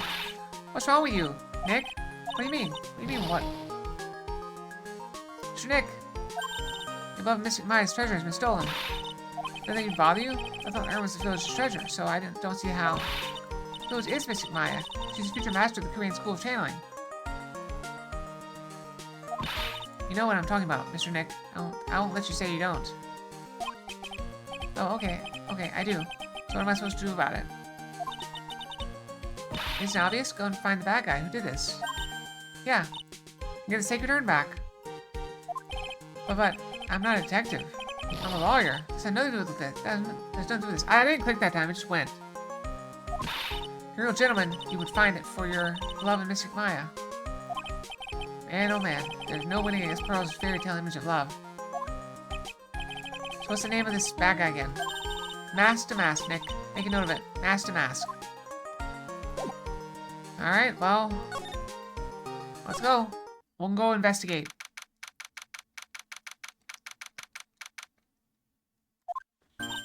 Right, let's see if we can find some clues that might lead us to the bad guy. Doesn't look like anything has been disturbed. It's pretty much like it same as you last night. Huh, bad guy. Huh. Hey, you can't poke around here, pal. Wait a minute, that voice. Oh no, not him again. Gumshoe! It's you, and I'm the one who should be saying not again. Why is it every time something bad happens, you always show up, pal? I should be asking you that. Aren't there any other detectives? No, I should be asking you that. What are you doing hanging around here? Hey, I asked you first. Why are you here any? Alright, we got it. Why don't you two kiss and make up already? Hello? It's been a long time, Mr. Scruffy Detective. Oh, it's you, little missy. Actually, my name is Gumshoe, Detective Dick Gumshoe. Now's a good chance for you to try to remember it right. It was too long for you. You can just call him Dick. Okay, it's good to see you again, Mr. Detective Dick. Yeah. Good to see you again, too, I guess.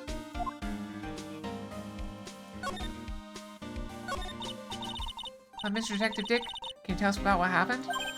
Oh, you're trying to remember my name. Atta girl, it's Gumshoe, okay? Anyway, the thief stole something called the Sacred Urn. I know about that. Oh, well, the criminal's name is Mask to Mask. I know about that too. Detective, can't you tell us something other than that? Well, I guess I sort of kind of owe you guys in a way. Crime occurred last night around 1:30 in the morning. How exactly did you know that? We got an emergency phone call from a guard at the scene of the crime, pal. He said, the urn was just stolen. Scene of the crime? You mean here, right? Wrong. That urn was being kept under careful guard in the basement warehouse. Basement warehouse, huh? So who was guarding the basement warehouse? That guy. It's all his fault. The thief got away, pal. He solves one case and gets swelled to head thinking that he's an ace detective. Ace detective? Ace Ventura. Pet detective. Who's Ace Detective? Why do you call him Ace Detective anyway? That's what he calls himself, pal. I didn't make it up. So, what's he like? Well, like I told you, Mask to Mask has made 5 heists so far. On the 4th heist, Mr. Ace Detective managed to get the stolen treasure back. Wow, that's impressive. All by himself? Yeah, I gotta admit it, pal. Maybe he really is as good as he says. Every time the thief sends one of his calling cards, we send our men on a stakeout. But none of us have ever gotten so much as a glimpse of the guy. Mr. Ace Detective was able to retrieve the stolen treasure from the thief. Anyway, he's at the scene of the crime right now looking for clues. He's down in the basement warehouse, huh? Hey, Detective Gumshoe, about this Mask to Mask. He famous? What? You're joking, right, Nick? Mask to Mask is the hottest thing since sliced bread. Sometimes he appears as a museum guard. Sometimes he appears as a big brown bear known to surprise unsuspecting victims. What? Underneath those disguises is the true Mask to Mask. You're some kind of master of disguise, huh? And he only goes after the finest works of art, pal. Last time was his 5th heist. If Florida Taylor had only cooperated, I could have caught him this time.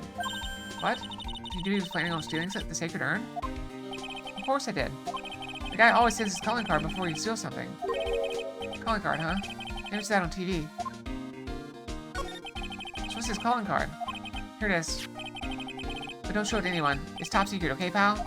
What's the marker on the front? That's Mask to Mask's signature emblem, pal. You can say it's his mark. All of his calling cards have got it on them. Didn't mention that on the newsflash. Detective Conan? What is Detective Conan? We're withholding that detail from the public for operational reasons. The only way we can tell if our calling card is real or not is by the instant symbol.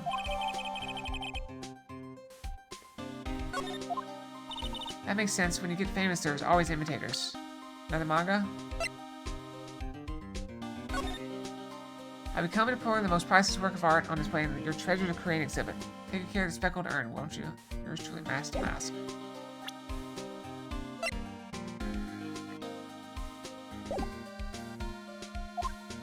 Mr. Nick, if you work a little hard, maybe you can have your own copycat someday.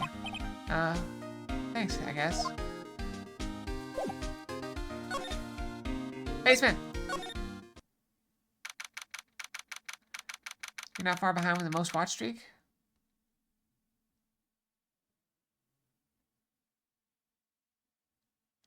Not far behind what? No matter how many times we come here, this place always gives me the chills. It's probably because it's air conditioned to protect the art piece, you know. Welcome! My private little banquet of chaos. Huh? What the heck does that mean?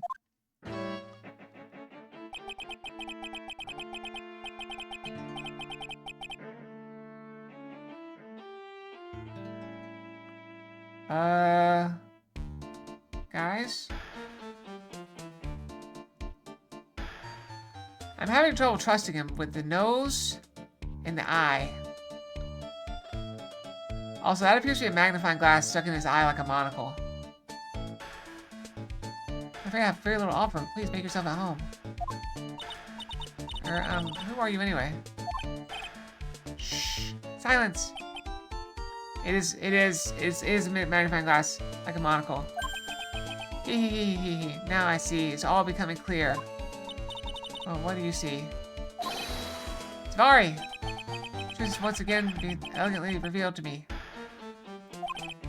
A lawyer and a spirit medium, neither very advanced in their trade. Am I wrong? Yikes. That's scary. How did you know that? Well, you've got on the Mr. Spirit necklace. And Nick's got his attorney's badge on.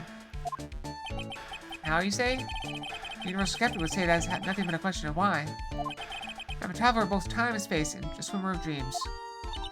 What's he talking about? I can't make heads or tails of it. Without further ado, let me fill what should be the first duty of any gentleman. Introduce myself. My name is oh crap. My name's Atme, Luke Atme, ace detective. Oh, hi. I clicked too fast. I wasn't trying to click, I actually did.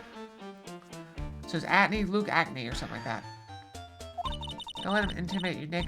Stand up and show him what you're made of. Name's Wright.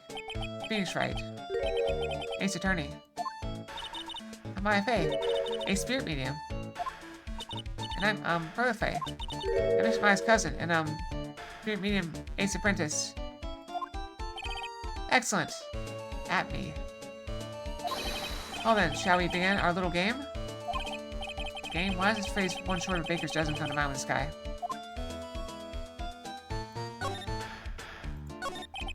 So are you really as famous as you say? Of course. For a lawyer, you have a rather shocking lack of knowledge about the world. I know that anyone who left the city that had not heard of me. Look at me. Oh, I know you. You're Pinocchio. I'm Master Mask's arch enemy, the ace detective Luke Atme.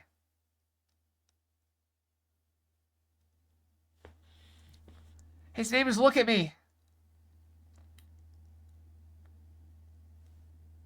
I'm pretty sure he's the mask. The nose is clearly fake.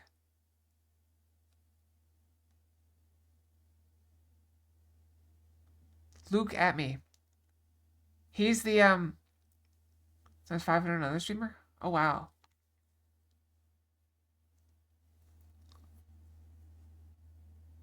Well, you'll catch up eventually. 'Cause I think I stream more on average than most people. So, alright, here I'm going with this. This guy is actually this guy. It's one of his personas. Look at me. Luke at me. At the moment, there are two mighty figures which loom large over this grand city. One embodies a nefarious force of darkness. The other, angelic cherubs of light. Boy, now, I'm really lost. What's he saying, Nick? I've been personally on the heels of this villain since his first crime. And learning his criminal patterns, I thwarted his very latest loathsome larceny. I returned the target of his tyranny, the portrait of me, Gina, to the crime scene. I did it all by myself. I took it back from mask to mask, with my brawny mind and my brilliant muscles. And they mentioned it on the news in the Great People Around Town segment. It said that the museum gave you an incredible jewel as a reward. That ring, well, compared to the treasure that I retrieved for them, it's not much. So, in the end, the only thing that makes you great is your own self-praise. Don't tell us what you know about Master Mask, and keep it simple, please. Like about how I have devoted my life to thwarting his dastardly deeds? Last night, here in the bowels of this store, we were locked in a most glorious battle. I see. Huh? Hang on a second. You were here last night? Here in the Lord of the Tailor? Naturally. Wherever Master Mask goes, you will find Atme laying his elegant traps. Elegant traps? More like the mask out elegance you, and made a beautiful getaway. This time, I allowed him to escape with the illusion of victory. I wonder if I should ask about what happened last night in more detail. Can you tell us exactly what happened here last night? I saw some swords down there. Of course, after all, I always say there should be no secrets between aces. That would get you nowhere, Pinocchio. I called it Pinocchio first. I first received the request for my services 20 days ago. It was 10 days ago that we received mask-to-mask calling card. Huh? You were hired before the calling card even arrived? Yes. See, the person who hired me is quite rigorous and thorough. That's Adrian for you. Only 2 days after hiring me, her worst premonitions were realized. Calling card arrived, right? Yes, so ace detective that I am, I set a trap for the thief right in the warehouse. I waited for him alone. Alone? But why? Why didn't you go to the police for help? Ridiculous! Why would I seek help from such a seemingly useless group of nincompoops?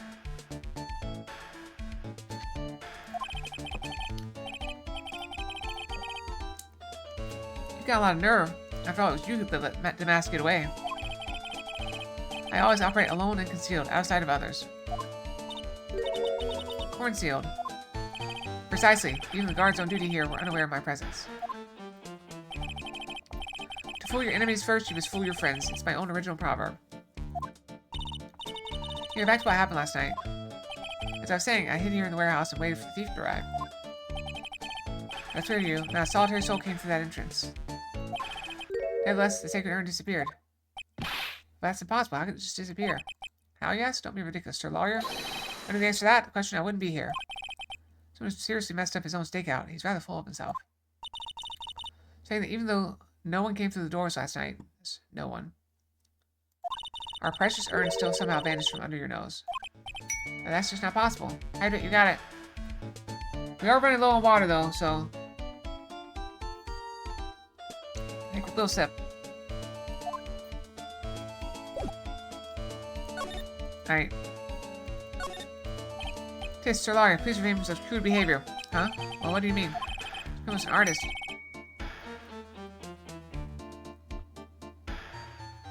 Fine. There, water's gone. Are you happy? He was an artist. The crime scene is the canvas upon which he paints. Only I, ace detective at me, have an eye which is educated enough to read the signs. Can you translate that for me, Nick? You could have said, don't touch anything, amateurs. Ow. Something you wish to know about, you have but to ask at me.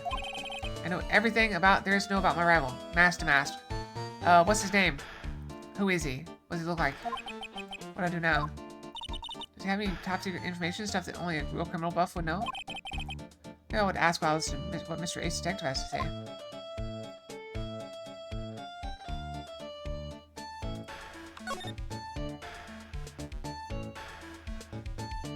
Alright, we can't look at anything, apparently.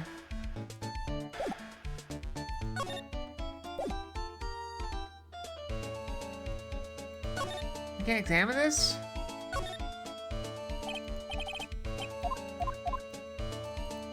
Oh, we're not allowed to look at it.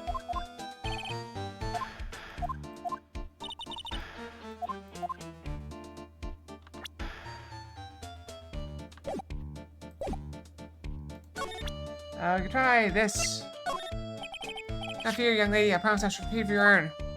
Thank you, Detective Atme. I'm counting on you. The final round between Detective Luke Atme and Mask to Mask is set to begin. There's something funny about this guy. And don't forget that he managed to retrieve the treasure from the last heist. Yes, I even have a video that details my role in the whole affair. I recorded directly from the news on TV. Can I interest you in a copy? No thanks. Mask calling card. It's got his emblem printed on it, right? Quite impressive. I expect nothing less from my arch rival. I see you in possession of such a top secret piece of information. Well, we got an ace lawyer, an ace spirit medium, and an ace cousin apprentice here. Yes, indeed. I think I could learn to like you, my fellow ace professionals. I don't know if I ever really want this guy to like us, ever. Well, Sir Lawyer, I've been told that you two are pursuing the mysterious thief. Well, I'm not sure I would say that. That's right. We're going to find the sacred urn no matter what we have to do. Excellent. I'll trust you. I permit you to take a look around while I investigate elsewhere. If perchance you should discover something of value, return them to my office. My Office of Earthly Delights, the Atme Detective Agency. Office of Earthly Delights? Well then, Sir Lawyer, if you'll excuse me, I have much to do. Wait a minute. He's gone. I like the idea of doing this guy's work for him. Come on, Nick. Don't worry about it. It's no big deal. Let's hurry up and investigate before he changes his mind. I want to go to his office too. Take me with you, okay?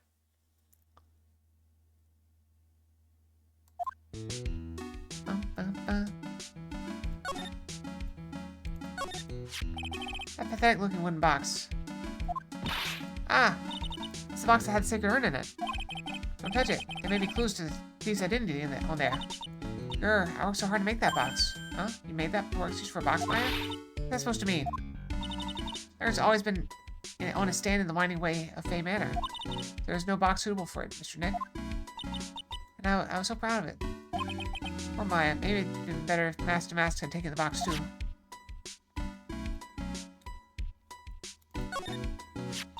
Wow, this is awesome. What did Mr. Andrews say this was called again? Shichichito. It's literally a 7-branch sword in Japanese, or so says Mr. Andrews. Check out the ladder again? Whoa, it's pretty heavy. 1 hit, 7 times. The fun. Pretty catchy, huh? This it sell like hotcakes. There's something about it that bothers me. Wow, you're really firing on all cylinders today, Pearly. This sword. Wasn't Mr. Amy holding it last night? Ah. Another thing, the sword wasn't bent last night like it is now. You're right. Awesome, Pearly. I wouldn't expect any less from my little ace apprentice. It was bent, so that must mean last night someone used it somehow. Aha, I saw something. The detective had me smash Max the Mask with it. Like this. Ouch! What the heck? What do you think, Pearly? I think it's even more bent than it was before. Oh man, my head, my hair!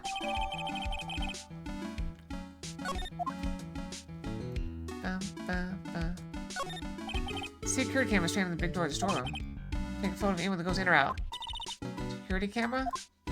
Yeah, go stand in front of that door and it'll snap your photo too, Pearly. Mr. Maya, do you think I should smile? It's for criminals, so I think you should make a really scary face. Like this? Hey, Pearly, do you know what this is? It's a computer. A computer? Oh, I've heard of those. It has such a cute name. It's like this computer is for storing the data from the security camera. Someone comes in or out of the warehouse, the camera takes a photo of them. It's probably the trap the detective set up. See if we can find last night's data on this thing. We can find a photo of Mask to Mask. Let's see here. Man, I really stink at working these things. What's wrong, Mr. Nick? You're sweating an awful lot. I don't know how to pull up the photos. I had no idea you were so pathetic with high-tech stuff, Nick.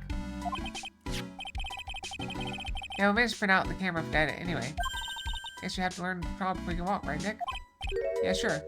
Anyway, it looks like the camera only went off once last time.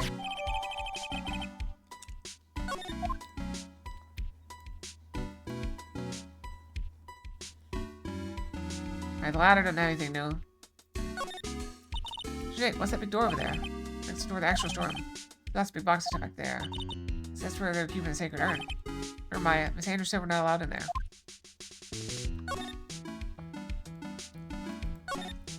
Look what you did, Nick. You spilled paint over here. I didn't do that. I wasn't here last night. I would have noticed a color this outrageous. Maybe it's already dried up. Well then, you should clean it up before it dried, Nick.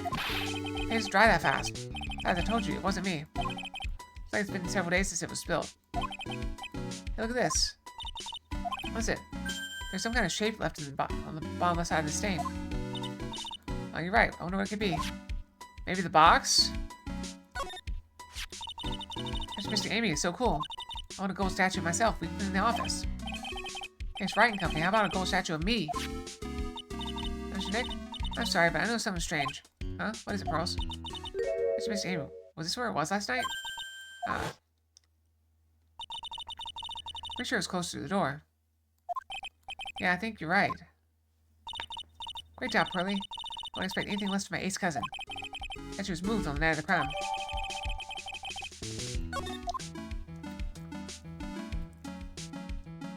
Is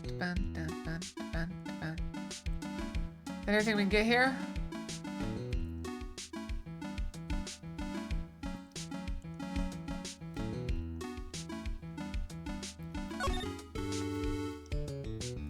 That may be all we can get for now.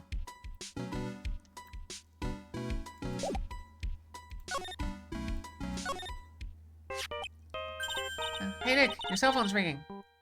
Bum, bum, bum. Beep. Hello, Phoenix Wright here. Oh, ho, ho, ho, ho, ho. It's me, Gumshoe.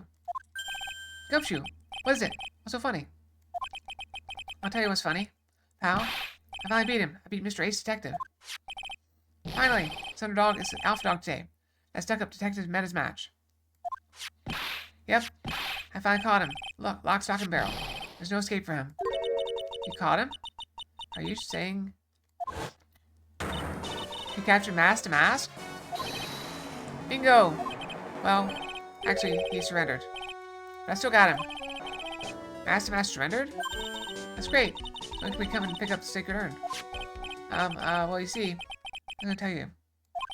What? Something wrong? Do you think you can swing by the detention center sometime? Detention center? He wants to talk to you. Mask to Mask, that is. What? He wants to talk to Nick? I'm waiting for you, pal, so get over here soon. The detention center, huh? Alright, let's go! Do I have to go here?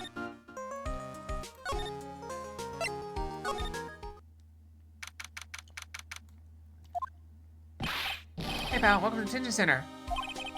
Sure in a happy mood, aren't you? Yep, after all, we got Mask to Mask right. So where's the sacred urn? Oh, sorry about that, pal. Guess I didn't really think about it before. Sure the victim in this case. Huh? Well, I guess I just let you guys hear the story straight from the horse's mouth. You know, he's right, Nick. He is? Think about it real hard. We are the victims. Well, I guess so. In a way. I'm so used to thinking of the victim as a dead person because we're always on murder cases. Excuse me. Anyway, I have to get the sacred urn back. Please, don't just ignore me.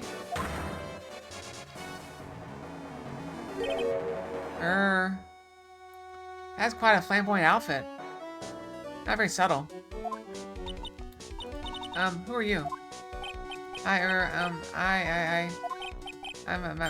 Mask to Mask. Okay? Hey, Nick, doesn't he look kind of, well, gangly?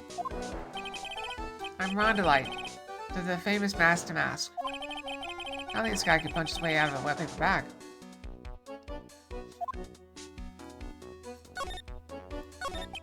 So you're the Mask to Mask guy? Yes, you bet. No, that's wrong. Fuck, I gotta sneeze. You see, it's complicated. Sort of yes and sort of no, if you know what I mean. We don't know what you mean. No, what's wrong? When I say wrong, what I really mean to say is it's not right, per se. You see, it's not spelled Mask to Mask. It's actually Mask to Mask. What's with this guy? Well, he's a timid little weakling. We know that much. Don't do that. Don't look at me like that. I don't need your pity. And a major crybaby, too. So, why did you give yourself up? Well, you see, it's because, well, I know why. It's because you're still a priceless treasure. And now you're overwhelmed with guilt, am I right? Priceless treasure? That broken old urn? I have a little favor to ask. Yes? What is it? Could you go and talk to Desi? Desi? So who is this Desi person? Please don't talk about my wife like that. I guess she must be his wife. Huff, huff, huff. I'm sorry. The truth is, it was my wife that told me to have you all come here. Do you think you could go and visit her at my hideout? Hideout? Mr. Nick, what does he mean by hideout? Oh, sorry. Actually, I mean to say my secret base. Secret base? Well, my apartment, actually. Palazzo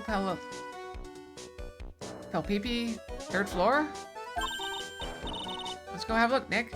To Mask to Mask hideout. Sometimes we just like the sound of the word hideout. Look, we really want our urn back, so where is it? I'm sorry, I'll get back. I really will. Or maybe not. No, I can't make promises I can't keep. I'll just end up hurting people. Now, Mr. Nick, I get to hear what it's just said, especially the last part. Mr. Nash, do you think you can speak up a little? Yes, sir. I will, I promise. Or maybe not. See, I'm already speaking in my normal voice, so I can't do anything. Mr. Damask, about the urn. Oh yes, the urn. Right away. Or actually, no. What am I telling you? But actually, I'm afraid you wouldn't believe me anyway. Enough already, just tell it to us straight. Please don't yell at me. Puff, puff, puff. I'm sorry. Alright, maybe I'm not gonna sneeze. That urn. I lost it. Well, what? What did you just say? Did you say you lost it? Yes or no? Maybe so. I mean, yes, I lost it. What do you mean? Well, you know, I lost it. Like I said, these things just happen. You're on the train and you get distracted, you forget your bag, you know. What? You forgot our sacred urn on a train? Wait a minute. You went on a train dressed like that? No, I was just speaking hypothetically, that's all. Anyway, I'm sorry. I just lost it somewhere. I don't know where. This guy's story is more surreal than a dolly painting. Are you sure this creep is masked to mask? I don't call him a creep. Although I do have to admit, I understand your doubts about this guy. To the hideout, I guess.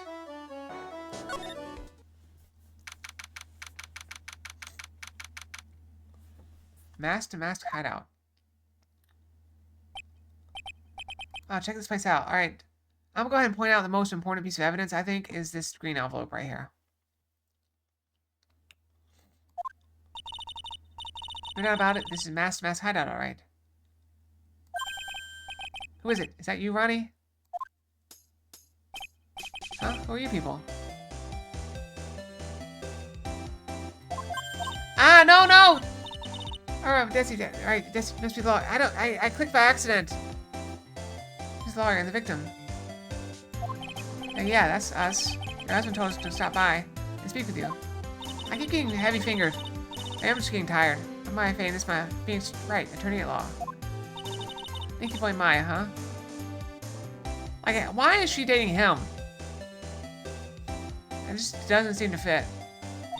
I can't tell you how grateful I am that you decided to help my Ronnie. Well, you're welcome. Did she really call me Nicky Boy? Ow!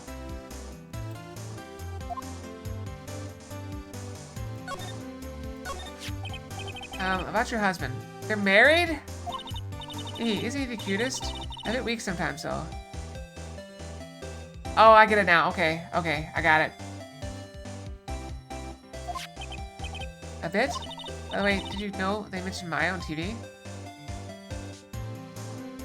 So she's the, Random Fox. Oh, I got Headpass Fox. You know they mentioned Maya on TV? Huh? Really? Said you own the urn that you were doing some shady trading at a law office now. I learned how to watch that channel's news program. I'll thank you for the pats. After I saw that, I thought it might be good to meet the lawyer they mentioned. I see. My Ronnie, he has a powerful imagination, gets deluded easily. Kevin says he was going to surrender to the police. I didn't know what to do. It was me. I stole that urn, he kept saying, even as if it was even possible. Huh? But are you saying he didn't? Ah, of course he didn't. Why would my Ronnie ever do something like that? Well, you know, it's a priceless treasure, and he's, you know... Is it possible his own wife doesn't know his secret identity? Me? I'm the kind of woman that needs excitement in her life. Oh, did he steal it to keep her interested? Yes, I'm at my happiest when I'm racing along with my bike, going full throttle. Riding a motorcycle is like putting your own life on the line. You know what I mean?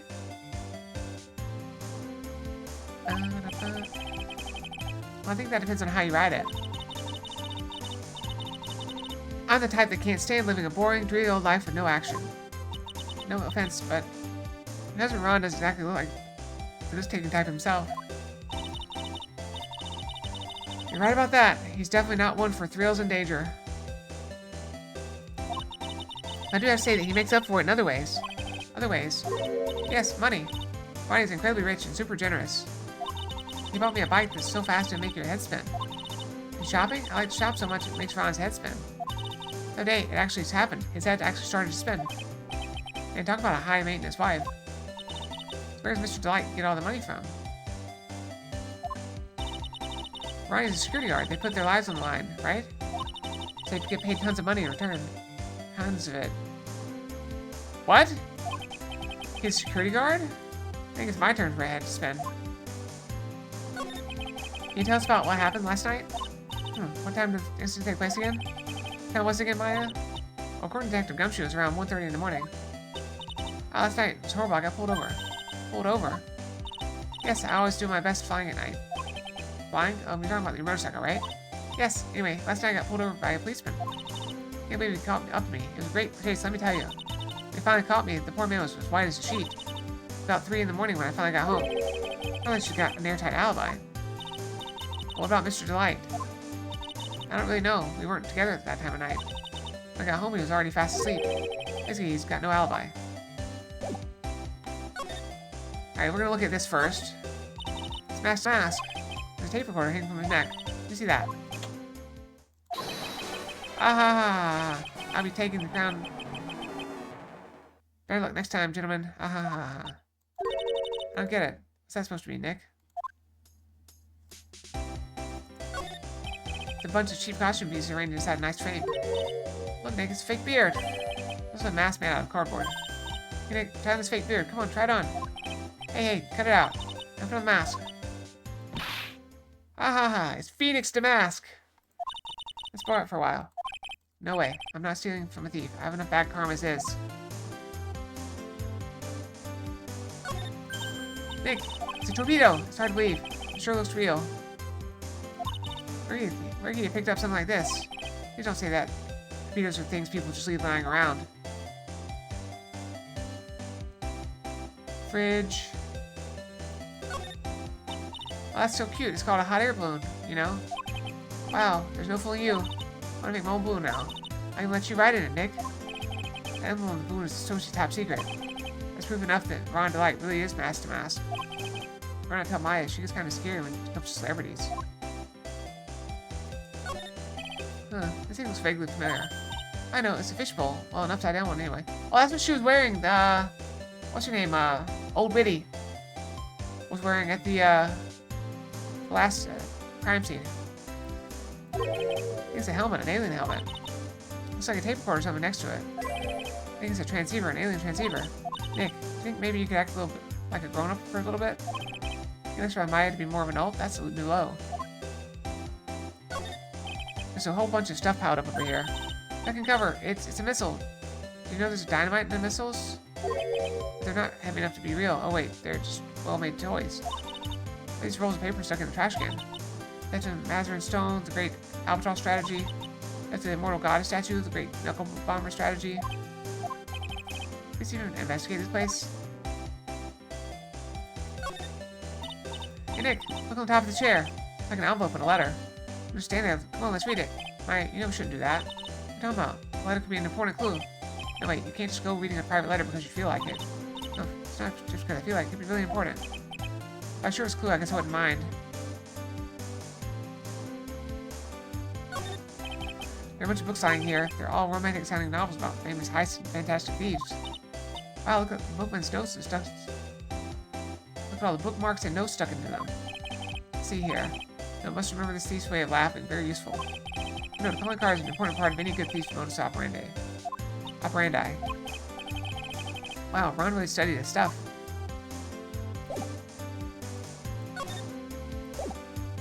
Alright, it is getting a bit late. So I'm going to stop here so we don't end up running over. We did make some progress on this one. But I think this is a good place to stop for the night. We finished the whole episode, Treeborn. So, feel pretty good about it. So let's call it a night. So thanks for watching, everyone. We'll be back tomorrow night, of course, with more chess puzzles and Ace Attorney. So yeah, have a good night. Sleep well. Have good dreams. Hope to see you guys here tomorrow. Okay. Good night, everyone. Fox out. Night night.